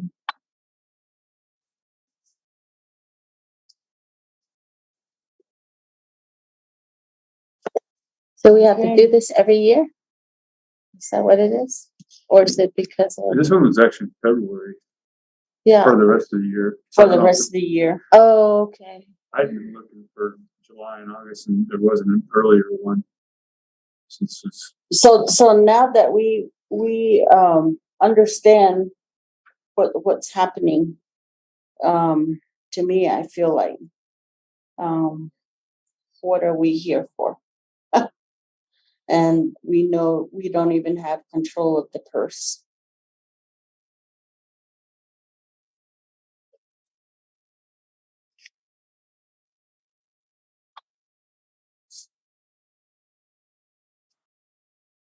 Moving money, I mean, why do we have two people on those, our president and the secretary signatures, and I don't know. You approve them when he brings them and shows you those bar requests during those meetings. Sometimes they're very long, sometimes they're very short, but we have to approve them. Yeah. Of that money. Yeah. The board does. So you still have oversight. We're still presenting them every month to the board. We've been doing it, presenting the bars. So you're still approving the bars. So we're just getting the pre-approval of them, but we're still having to present them every month. Right. And I would like Mr. Yazzie's response. So does the movement of the money happen before or after you get board approval, or is that just all on paper? So the movement of the money happens when the actual award letter comes to us and we present the bar. And so what we do is when we present when we go and create the bar, we use the memo date, the pre-approved memo date as the approval date. And then what we do is we present it to the board and it gets approved at that board meeting. And if the board wishes to make any changes on those bars that we requested, then we can redo that bar over again. Okay, I'm asking, so when the bar happens or is created, so does that happen, the movement of that money, does that happen when it's created, or is it after the fact? It happens, the movement of the money cannot happen until the Department of Education actually approves the bar. So Not it takes not right when the bar is created. We still have to go through the process. It has to be approved by the business manager and then the superintendent, and then from there, then it gets approved by the board, and then from the board it goes to the Department of Education, and then it goes through a number of approvers on their end, and then once it's finally approved, that's when we can go ahead and move the funds.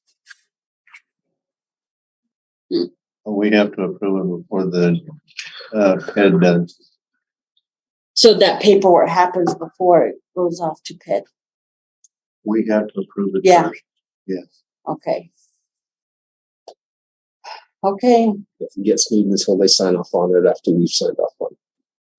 We have I thought to approve it first, then they approve our approval, and then the way I was looking at it was that all this happens, and then we're the last to know.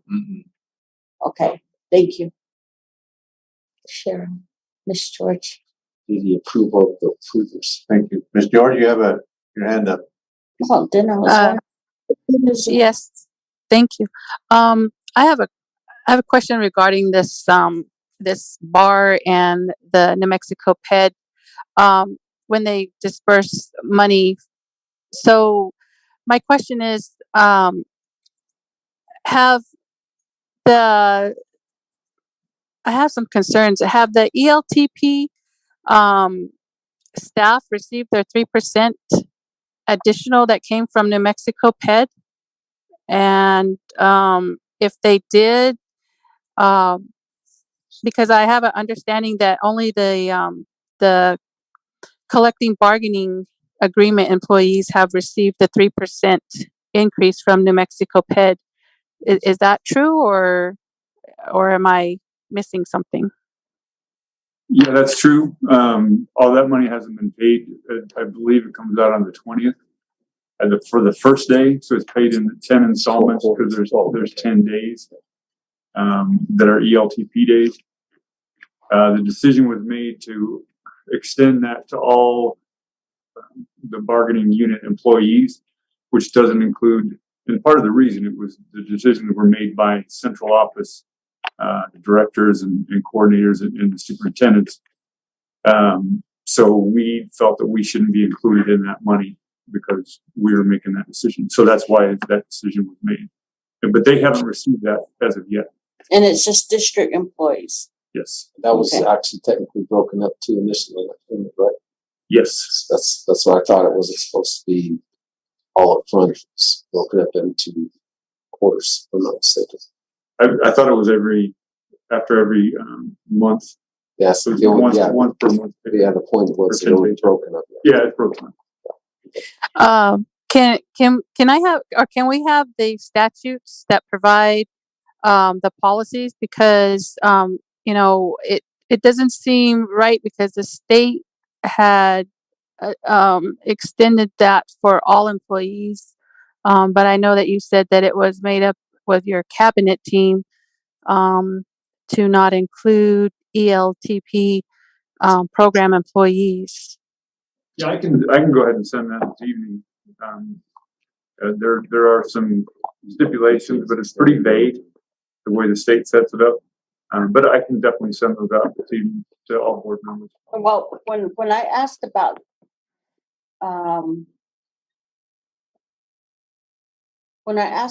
that, how that was going to be divvied out, and this was during one of the breakout sessions, and according to the response, and usually those are lawyers that are giving those, and it was said that it's really going to have to be up to the board on how they want what they want to do, and because at that time, I was, as Cheryl is requesting, I wanted to see the actual letter as well, and to see how it reads and who is eligible for that. And, and if I was right in saying that it should just be district employees. Right. And Not the so, contracted. right. And so, but that discussion happened.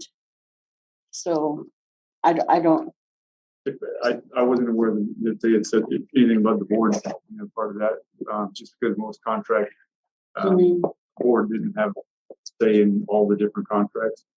But I can definitely, in the future, involve the board more. well, I mean,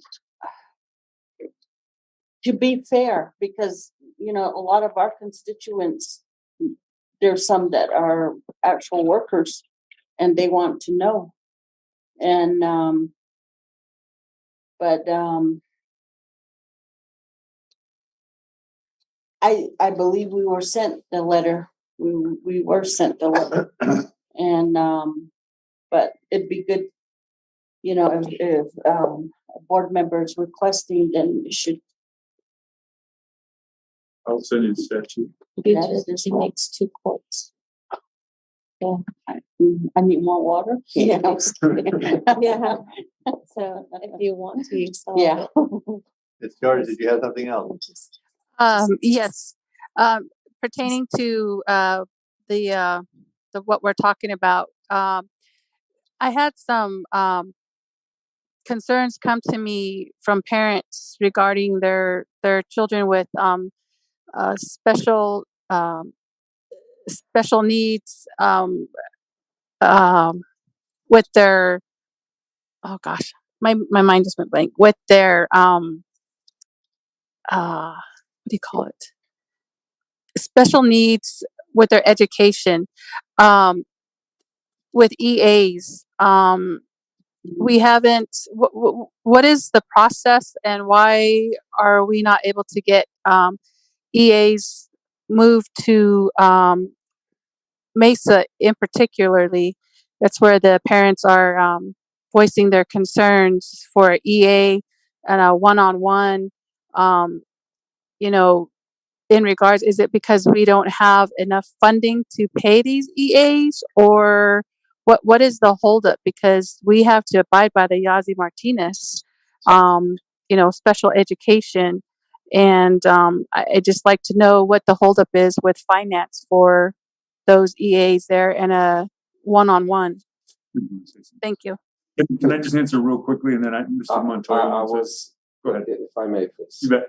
I do not believe this is on the agenda, and that if this could be a point of discussion for the next meeting, because we're really veering off from what the topic was. So, Mr. President, would that suffice? Yes, we need to stick with what's the agenda. Thank you. Just as long as you got a note to be able to address. I can address Ms. George as well. Well, I think it does apply because we're talking about the finance report and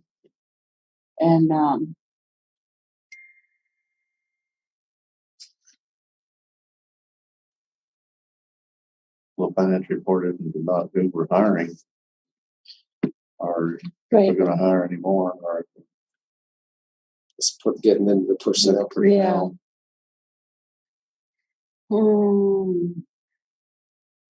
Well, it's pertaining to the budget, a budget adjustment. I mean, if that's the case with getting a EA to that program, it would be a bar adjustment. That's why I mentioned it.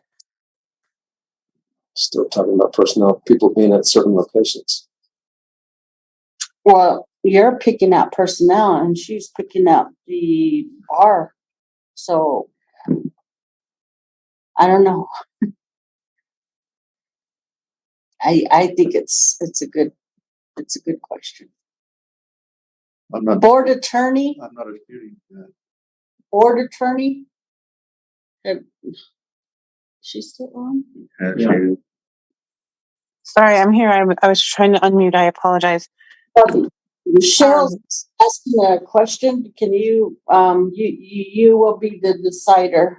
OMG. Okay, so board member Would you mind repeating your question? I did hear the question, but I just want to hear it again. My question was with the bar that we got presented with just recently, is getting an EA at Mesa. Is it because we need a bar adjustment, or there's not enough funding, or what is the actual holdup to getting a one-on-one or a EA to the school for students with that need services, and then abiding by the Martinez-Yazzie case? Okay, so under the Open Meetings Act, what we want to make sure we're doing is making sure the public, when they look at the agenda, understands what we're going to be talking about. I can see on the one hand, Secretary George, that you are kind of wanting to know more about the bar and how it fits in this circumstance. I think the concern, though, is there's probably a more complicated answer in addition to the bar. So I would venture, I'm not sure Mr. Yazzie could answer the question right now with what he has in front of him on the bars, because the bars are essentially just the authorization of deposits essentially from PED. So I guess where I'm headed is, it sounds like it probably needs to be a topic that is addressed with other folks in addition to Mr. Yazzie is what I'm getting at. Mr. Powell? Yes, sir. That was my point, is that we are getting too far away from what we were discussing. Well, I can see the logic, and my worry, Secretary George, is I'm not sure we have the right people in this meeting to answer the question, and also whether it's described well enough so the public knows that we're going to talk about it. That's my point. Okay, I have a comment in regards to that. Yes, in ma'am. terms of, correct me if I'm wrong, in terms of the bar, the budget adjustment requests, as you had noted on there, it's an increase, decrease, or transferring of funds. We're talking at the state level, not internally, correct?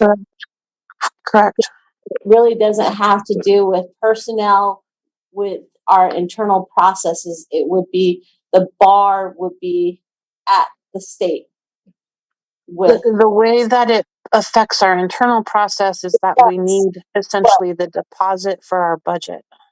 Right, but in terms of this document that we're approving, it would be at that level, not internally. Internally, we can move and do things with our budget as we see the need. Yes. Am I correct? So we are veering off. I feel like we're veering off the topic because we're going into more personnel issues than what the actual document is for. Again, that was my point. And it's a learning process. And I think, Secretary George, your question is a good one, and we want to make sure we answer it. So let's just do it in a way that doesn't get us afar from Open Meetings Act.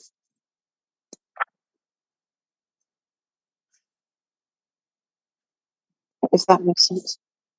Yes. Mm-hmm.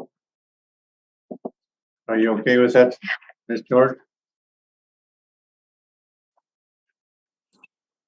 Yeah. Okay. You still got your hand up. You have another question? No, I just need to lower it.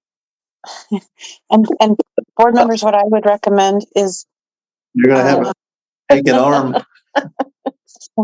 that we put this on the next agenda so that we can get the question answered. Mr. Powell, that was the recommendation to the superintendent. Okay, good. Mr. Yazzie? Proceed. Thank you, Board President, members of the board, Superintendent Carlson. So we have a budget adjustment request. It's a maintenance bar for the Carissa Funds 24308. We are requesting to move funds from one function to another to purchase laptops and tablets for the financial secretaries throughout the district. So they have that technology piece while they are at their job sites.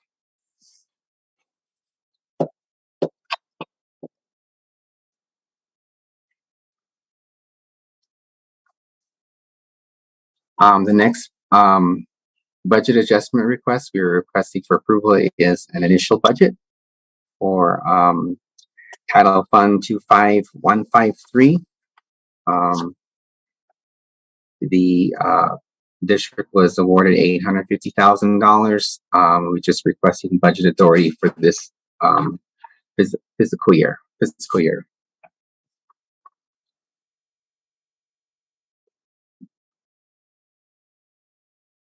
The next budget adjustment request is for an increase bar for the Fund 27107. There's an increase for $37,241 carryover from last year.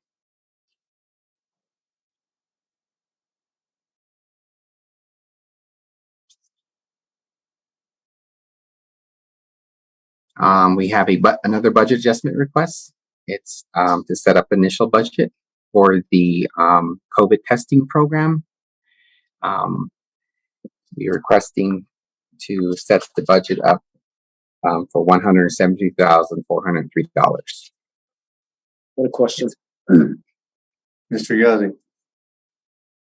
Mr. Yazzie? Yes, sir. We have a question from Mr. Montoya. It's been a long day. Okay, that's why I said what I said earlier, but nonetheless, that includes, or does that include the home test kits that are those utilized at the school sites? So I would ask if Amanda is on here to help with answering that question. I do believe that might be on here, and that's, let me look here. It would be under the 56118 portion on the bottom, the general supplies and materials, but I could stand corrected. Please, Ms. Sutherland.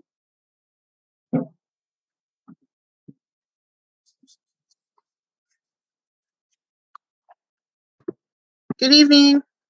Good evening. Did you hear my question? No. The question is, under the supplies, does that include the home site test kits? Are those assigned to the schools? The test kits, we haven't had a purchase yet. We've been able to still get them from IHS. Oh, okay. Okay. So it's but yes, they would. And we have other COVID relief options too. Okay. I was just, again, curious about the test kits. I don't know if we were paying for them or how we were obtaining them. So thank you. Yeah, great. Thank you.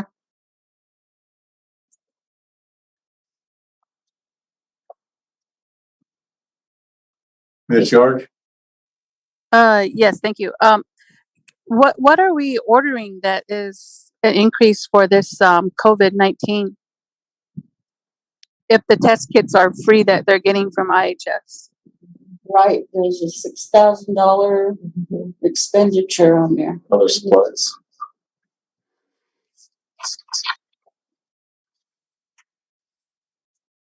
Go back down.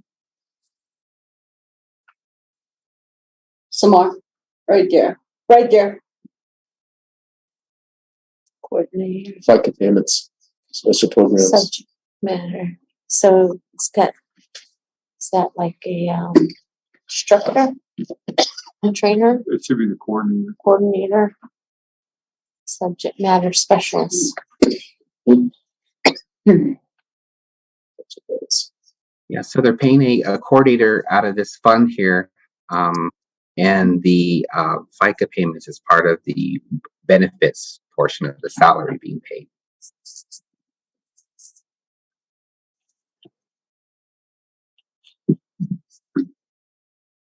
So one coordinator gets 6,000 and the other one gets $57. That's the same coordinator. Those are all just parts of. Those are all different benefits. Benefits that are paid for.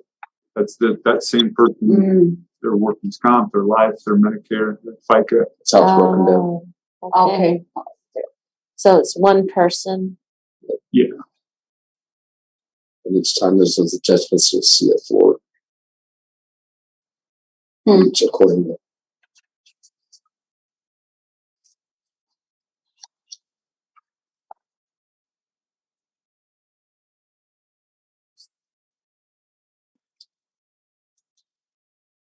So you have a budget adjustment request. It's an initial budget for the Fund 29102. I believe this is the information that Ms. Alfreda shared earlier today regarding a grant for the No Kid Hungry grant. This is for, I believe she briefly mentioned this earlier in her presentation as well. So this is to set that budget up. It's for $25,000. On your, is that okay? Yes. Okay, Mr. Yazzie, in your previous slide, you had $112,000 and, plus all the additional amount, 6,000 here, $57 here, all that. What is the salary rate for that person? Is it just one person, $112,000? Or is it right there, adjustment amount? The So top it's line where it says 551,100 is the actual salary. It's for one FTE. It's, the coordinator salary for 112,631. That's for one position. Correct. All of that is for one position. The fringe benefits, everything, all is. You're saying that the salary, $112,000 to $112,631 plus all the other areas. So for one person. Correct. So one person, their salary is the 112, and then the other stuff all the way underneath are the additional benefits for retirement, healthcare, and all of those individual itemized amounts there. Okay, go down to the bottom. What is the total for the one person? So $173. No, the 173,000. I mean, 400. that last one, the 30,000, is not part of it. It's built into their SIP. So it's actually just 30,000 less. So it's basically 143,000, 142,900 something. Yeah, 142,886. Well, I hope this person's really good because that's a lot. Yeah, That's 142 for one person.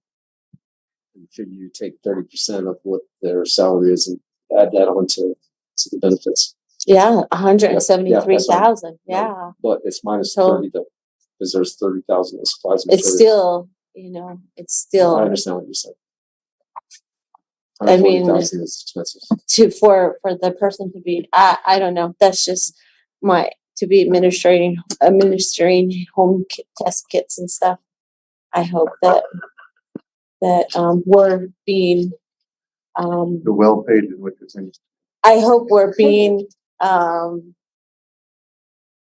very thoughtful and very, and this year that we're really getting our money's worth in terms of this particular position, not just because it sounds good to have somebody that has the title say we have a special, to say we have that specialist. I hope that it's really well worth Return of investment. the return of investment. Yes. Okay. Thank you. That was just my comment.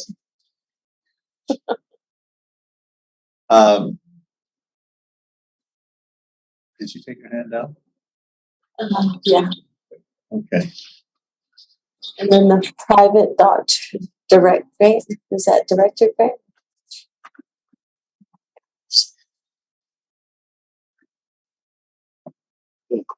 Still working. Yeah. I'll quit this job and go get another one. We're gonna be a specialist. This doesn't pay very well. So this is the one we just presented to the board, letting them know that this is the private grant that was awarded to the district for $25,000. I believe Miss Alfreda mentioned this briefly in her report out as well. It's just to set up the initial budget.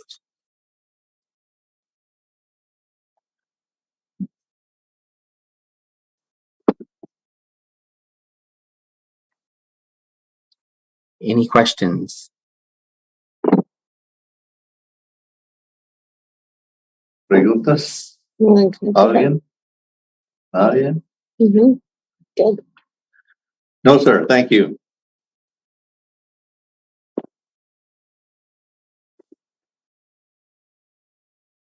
Are we on 4?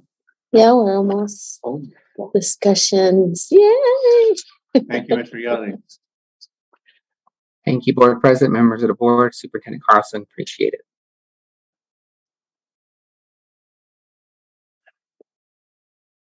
Number 4. Discussion. I have a request. Shoot. So I would like to have on the agenda for the York School Board meeting. And I know we talked about this before, earlier in the year, when I was in DC. I think it was Senator Heinrich's office. Elizabeth was asking for a letter of support from the board for our J1 visa holders, our Filipino contingency. If we can get a letter of support from the school board, asking basically for the State Department to support a reoccurrence of or extension of the J1 visas or a transfer over to the HB1 visas program for them. Because I know we're coming into a period where we have a lot of our Filipino contingency. They're getting close to their time being up. And we're not the only ones in the state, but certainly because of the situation where we are and where we're located, it would behoove us to have a letter of support so we can give to the people in DC. I'll be going out there Saturday and meeting with them, our congressional delegation. So even if it's the day after, at least we can have something for them and to send to them in support. So Who's the congressional delegation? I was invited by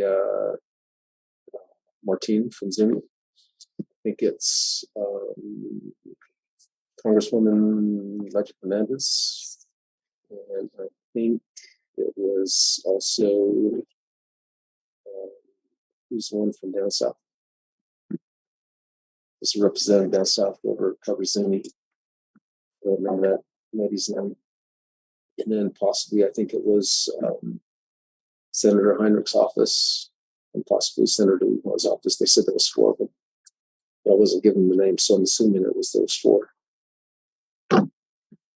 Possibly maybe, but the last time I was there, when I came back, I had said that Senator Heinrich's office was requesting a letter of support from the school board for our Filipino contingency to see what they can do to assist them, and either an extension or transfer to change over to the HB1 visa program. That would be good. What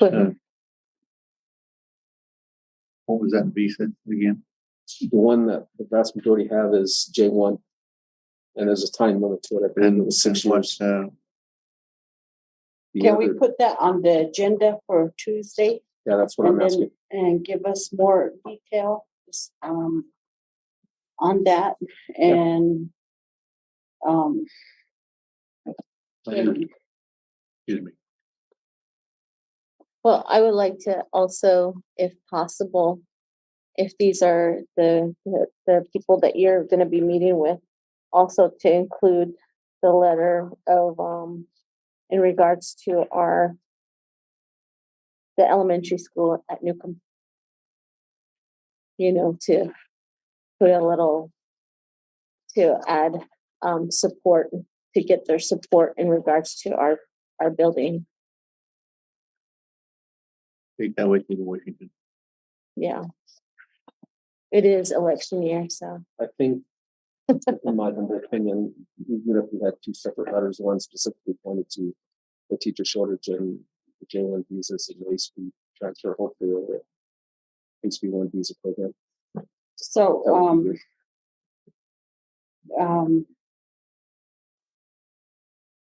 I think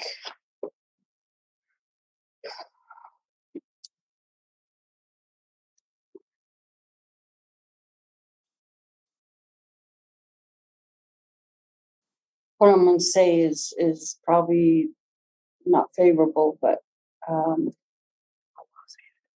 I am. But in the past, I guess we've had board member go out on their own and do things pretty much not as a board, not as a 5-member board. And I still have not heard from that situation of where they took back a scholarship. And mainly because we didn't feed his ego. And that was Navajo Nation Oil and Gas. And so, but now the contact was made through one board member, and then as a board, we consented and we said yes, and then it didn't happen.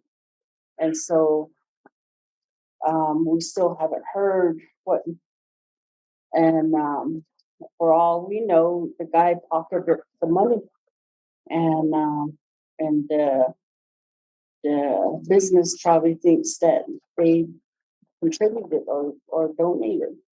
So, but that just goes back to, we got to remember we got a 5-member board, and when those contacts come in, and just as board attorney Jermaine Chappelle had emailed us and talked about how with the two presentations given by Freight Rail or the rail project, and then she decided there that it would be Gary Montoya to be part of that. So we got to remember, I mean, it just causes problems, and there's no need to communicate. And because, we have Cheryl, we have Mr. Wells, we have Haskey, that they might want to do part of this. And it's important that all of us, and these issues, they can't be contained to 2 to 3 people on the board. It needs to be all of us, and because I believe that's more power, and it's good, and so I just want to throw that out there, and I think we're getting laxed on that, and just remember there's a 5-person board. Mr. Wells, yeah. You may. In response to that, like I had said, when I came back from Washington, I did report to the board what was asked and no letter was put together. And in respects to getting ready to go up there again to the NAPIS conference, having the opportunity of being invited, because it was Mr. Martin from Zuni who said he emailed me and he checked who was going to be coming from New Mexico, and he saw my name was the only one on the list. He emailed me and asked if I'd be willing to join him, and I said yes. So that prompted me to think, okay, we never did get a letter, so that's why I'm here presenting to have put on the agenda for 2 days meeting, a letter of support for Filipino contingency, supported by the board, not by me, but by the board. So that's why I'm saying that. It's not one individual trying to co-opt anything other than to certainly provide a service for to show the support of the board. So I would respectfully ask if this board considered to have Ms. Chappelle, since she is a legal counsel, to put a letter together so we can have that presented, then do a little bit better presentation about those two programs and what the situation is, and give some numbers on what we're looking at losing within, I believe it's a year. That would totally affect the entire district. So again, it's not a matter of co-opting anything or anybody certainly taking advantage of, like I said, when I came back in spring, I presented it to the board as a report, but we never did receive it. I'm just following up. Okay. Anything else? I guess on that note, these two situations are really intertwined because one does have a direct impact on the other. So they should, well, not with the visas, but with the closures and everything. I mean, that those are important. And then with our teacher situation, in a way, they all are together in a sense. They are all somehow related to one another. So that's just my comment. If I may, Ms. West. Go ahead. I wholeheartedly understand, because I know Ms. Aspis has stated that before, and I have stated it publicly too, that they are related. Closure of the plants, impact aid, all of that. And again, that's why I was saying that if we did, to your suggestion, get a letter of support from the board and disseminate that to the entire congressional delegation, I think that would be helpful as well. To let them know that we certainly stand behind the non-closures of those plants if all possible, but certainly where we stand as a board and how it affects our school district and our constituents, and more importantly, the kids.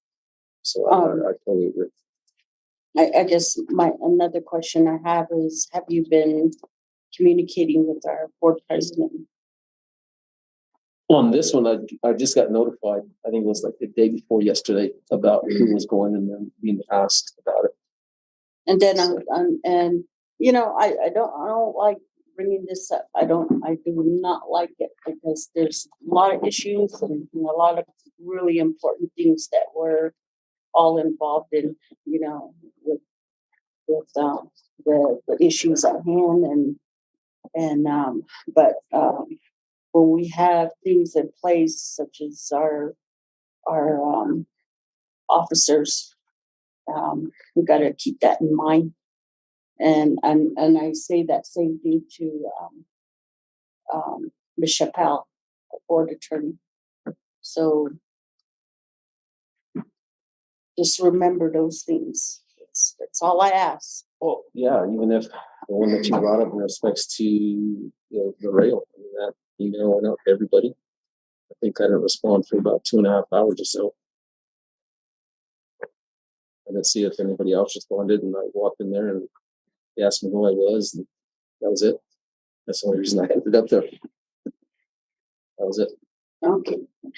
Not that I was selected. Is it my turn? If you would like it to be. Or were you? I'm done. Was she? Well, this is what I'd like to, for Tuesday's meeting is ESS. What's going on with that? And employment service. The substitute. Yeah. Okay. Specifically, what would you like? Well, I've gotten one complaint where this person, now I'm getting this mixed up, was either full-time or part-time. But anyway, he's no longer with the place CCSD, but he didn't get his last check, and they're saying that he did. And but so do you want me just to check into that, or you want to put it on? no, I really want to hear what's happening, because we have no longer that director here. I think there was a different. There was a lady that was overseeing that. Yeah. That communication program. And then the contact number that was given to another person, and I believe I talked to you about that, to another person, that lady was surprised. And apparently that call went to Albuquerque. And so I'd really like to see what's happening here. And you know, from how many people are employed, how many, you know, just a real good presentation on what's and who's in charge. And that the efficiency and effectiveness, because I've heard some horror stories on how it's divvied out as well too. So I think that's a good idea.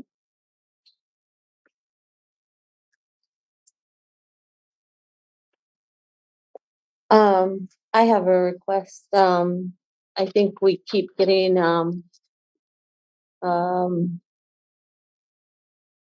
off topic when it comes to the land lease. I would like an update on the land lease situation. Right. And it's been going on. I've been asking, and then I get part of it, and then we end up tabling it, and I'm going to check with the tribe. I'm going to do this, and I would like an update, because we need to know where we're at with the land lease. And You're talking about DBA, yeah. I mean, it directly affects possibly getting the new building. Yep. So I would like to get more clear answers in regards to where we're at with that. And then I wanted also the information in regards to Navajo preference, not because that we're hiring people just because they're Navajo, but they would have to meet the qualifications if they actually look at what the preference is. So I want those. I really want to have that discussion in regards to the next meeting, and then. And I guess since we're going into this, into the two conferences coming up with the National Johnson O'Malley Association and the National Indian Education Association, they usually support resolutions and so forth. And is there anything in regards to our area in education that we should be advocating for? If there's anything that we should be looking out for and advocating for or speaking to. So if we could just get like maybe a list or something. Thank you. George, did you have anything? Oh, yes, thank you. I'd like to get a update on our security. I know we hired some safety advisors, and I had some complaints from some actual students regarding a shelter in place that took place at one of the schools, and it was chaotic. It wasn't it didn't go very well, and they were concerned, and I had some parents concerned as well. And the students are saying that they would like to have security, actual security in the schools, instead of what is provided now because they don't see any movement from the current safety advisors. They just stay in their office and are not walking about and being observational during the school day. And when the shelter in place happened, the safety coordinator or the safety advisor was not even on campus during the shelter in place. So I would like an update on that, and if they have their CPI training, first aid, and if they have their guard card. That's a big thing there. We can't have them impersonating a security officer in the state of New Mexico if they don't have their guard card. So that would be my update that I would like to have. And also, we're coming close to semester or quarter for our schools, and if we have the visas for our Teach for America and how we're handling that, if we have some of those teachers having to get their visa and then having to leave, how are we going to handle that impact for substitute teachers if they cannot acquire their visa? Thank you. I thought that was all said and done before about the abuses. She's talking about Plan B, just in case we start losing them. Mm-hmm. How we're going to fill those positions. Have you gotten that? I saw that. Yeah. Got that email today. Here, I forwarded it. I haven't read it. Good. I have not paid as close attention to this as I would like to have because of the situation. Yeah. I hope that I can be forgiven. No. Of course. Under the consideration, yes. Is that it? There's nothing else? No, I think that's it. I appreciate all of your sentiments and prayers and concerns. My wife is on the mend. Not out of the woods yet, but on the mend. Very good. The fact that I almost lost her was pretty traumatic. And, I appreciate your concern and your prayer. Much appreciated. We'll entertain a motion to adjourn the meeting. Motion. Yes, again. Asky. Not Aspis. Miss Ray, did you catch that? Mr. Montoya moved that we adjourn the meeting, and Ms. Haskey seconded the motion. Yes, thank you. Yes. Ms. Haskey. Yes. Ms. George. Yes. Mr. Montoya. Yes. Ms. Haskey. Yes. Mr. Wells, yes. Meeting is adjourned. Yay. Sharon?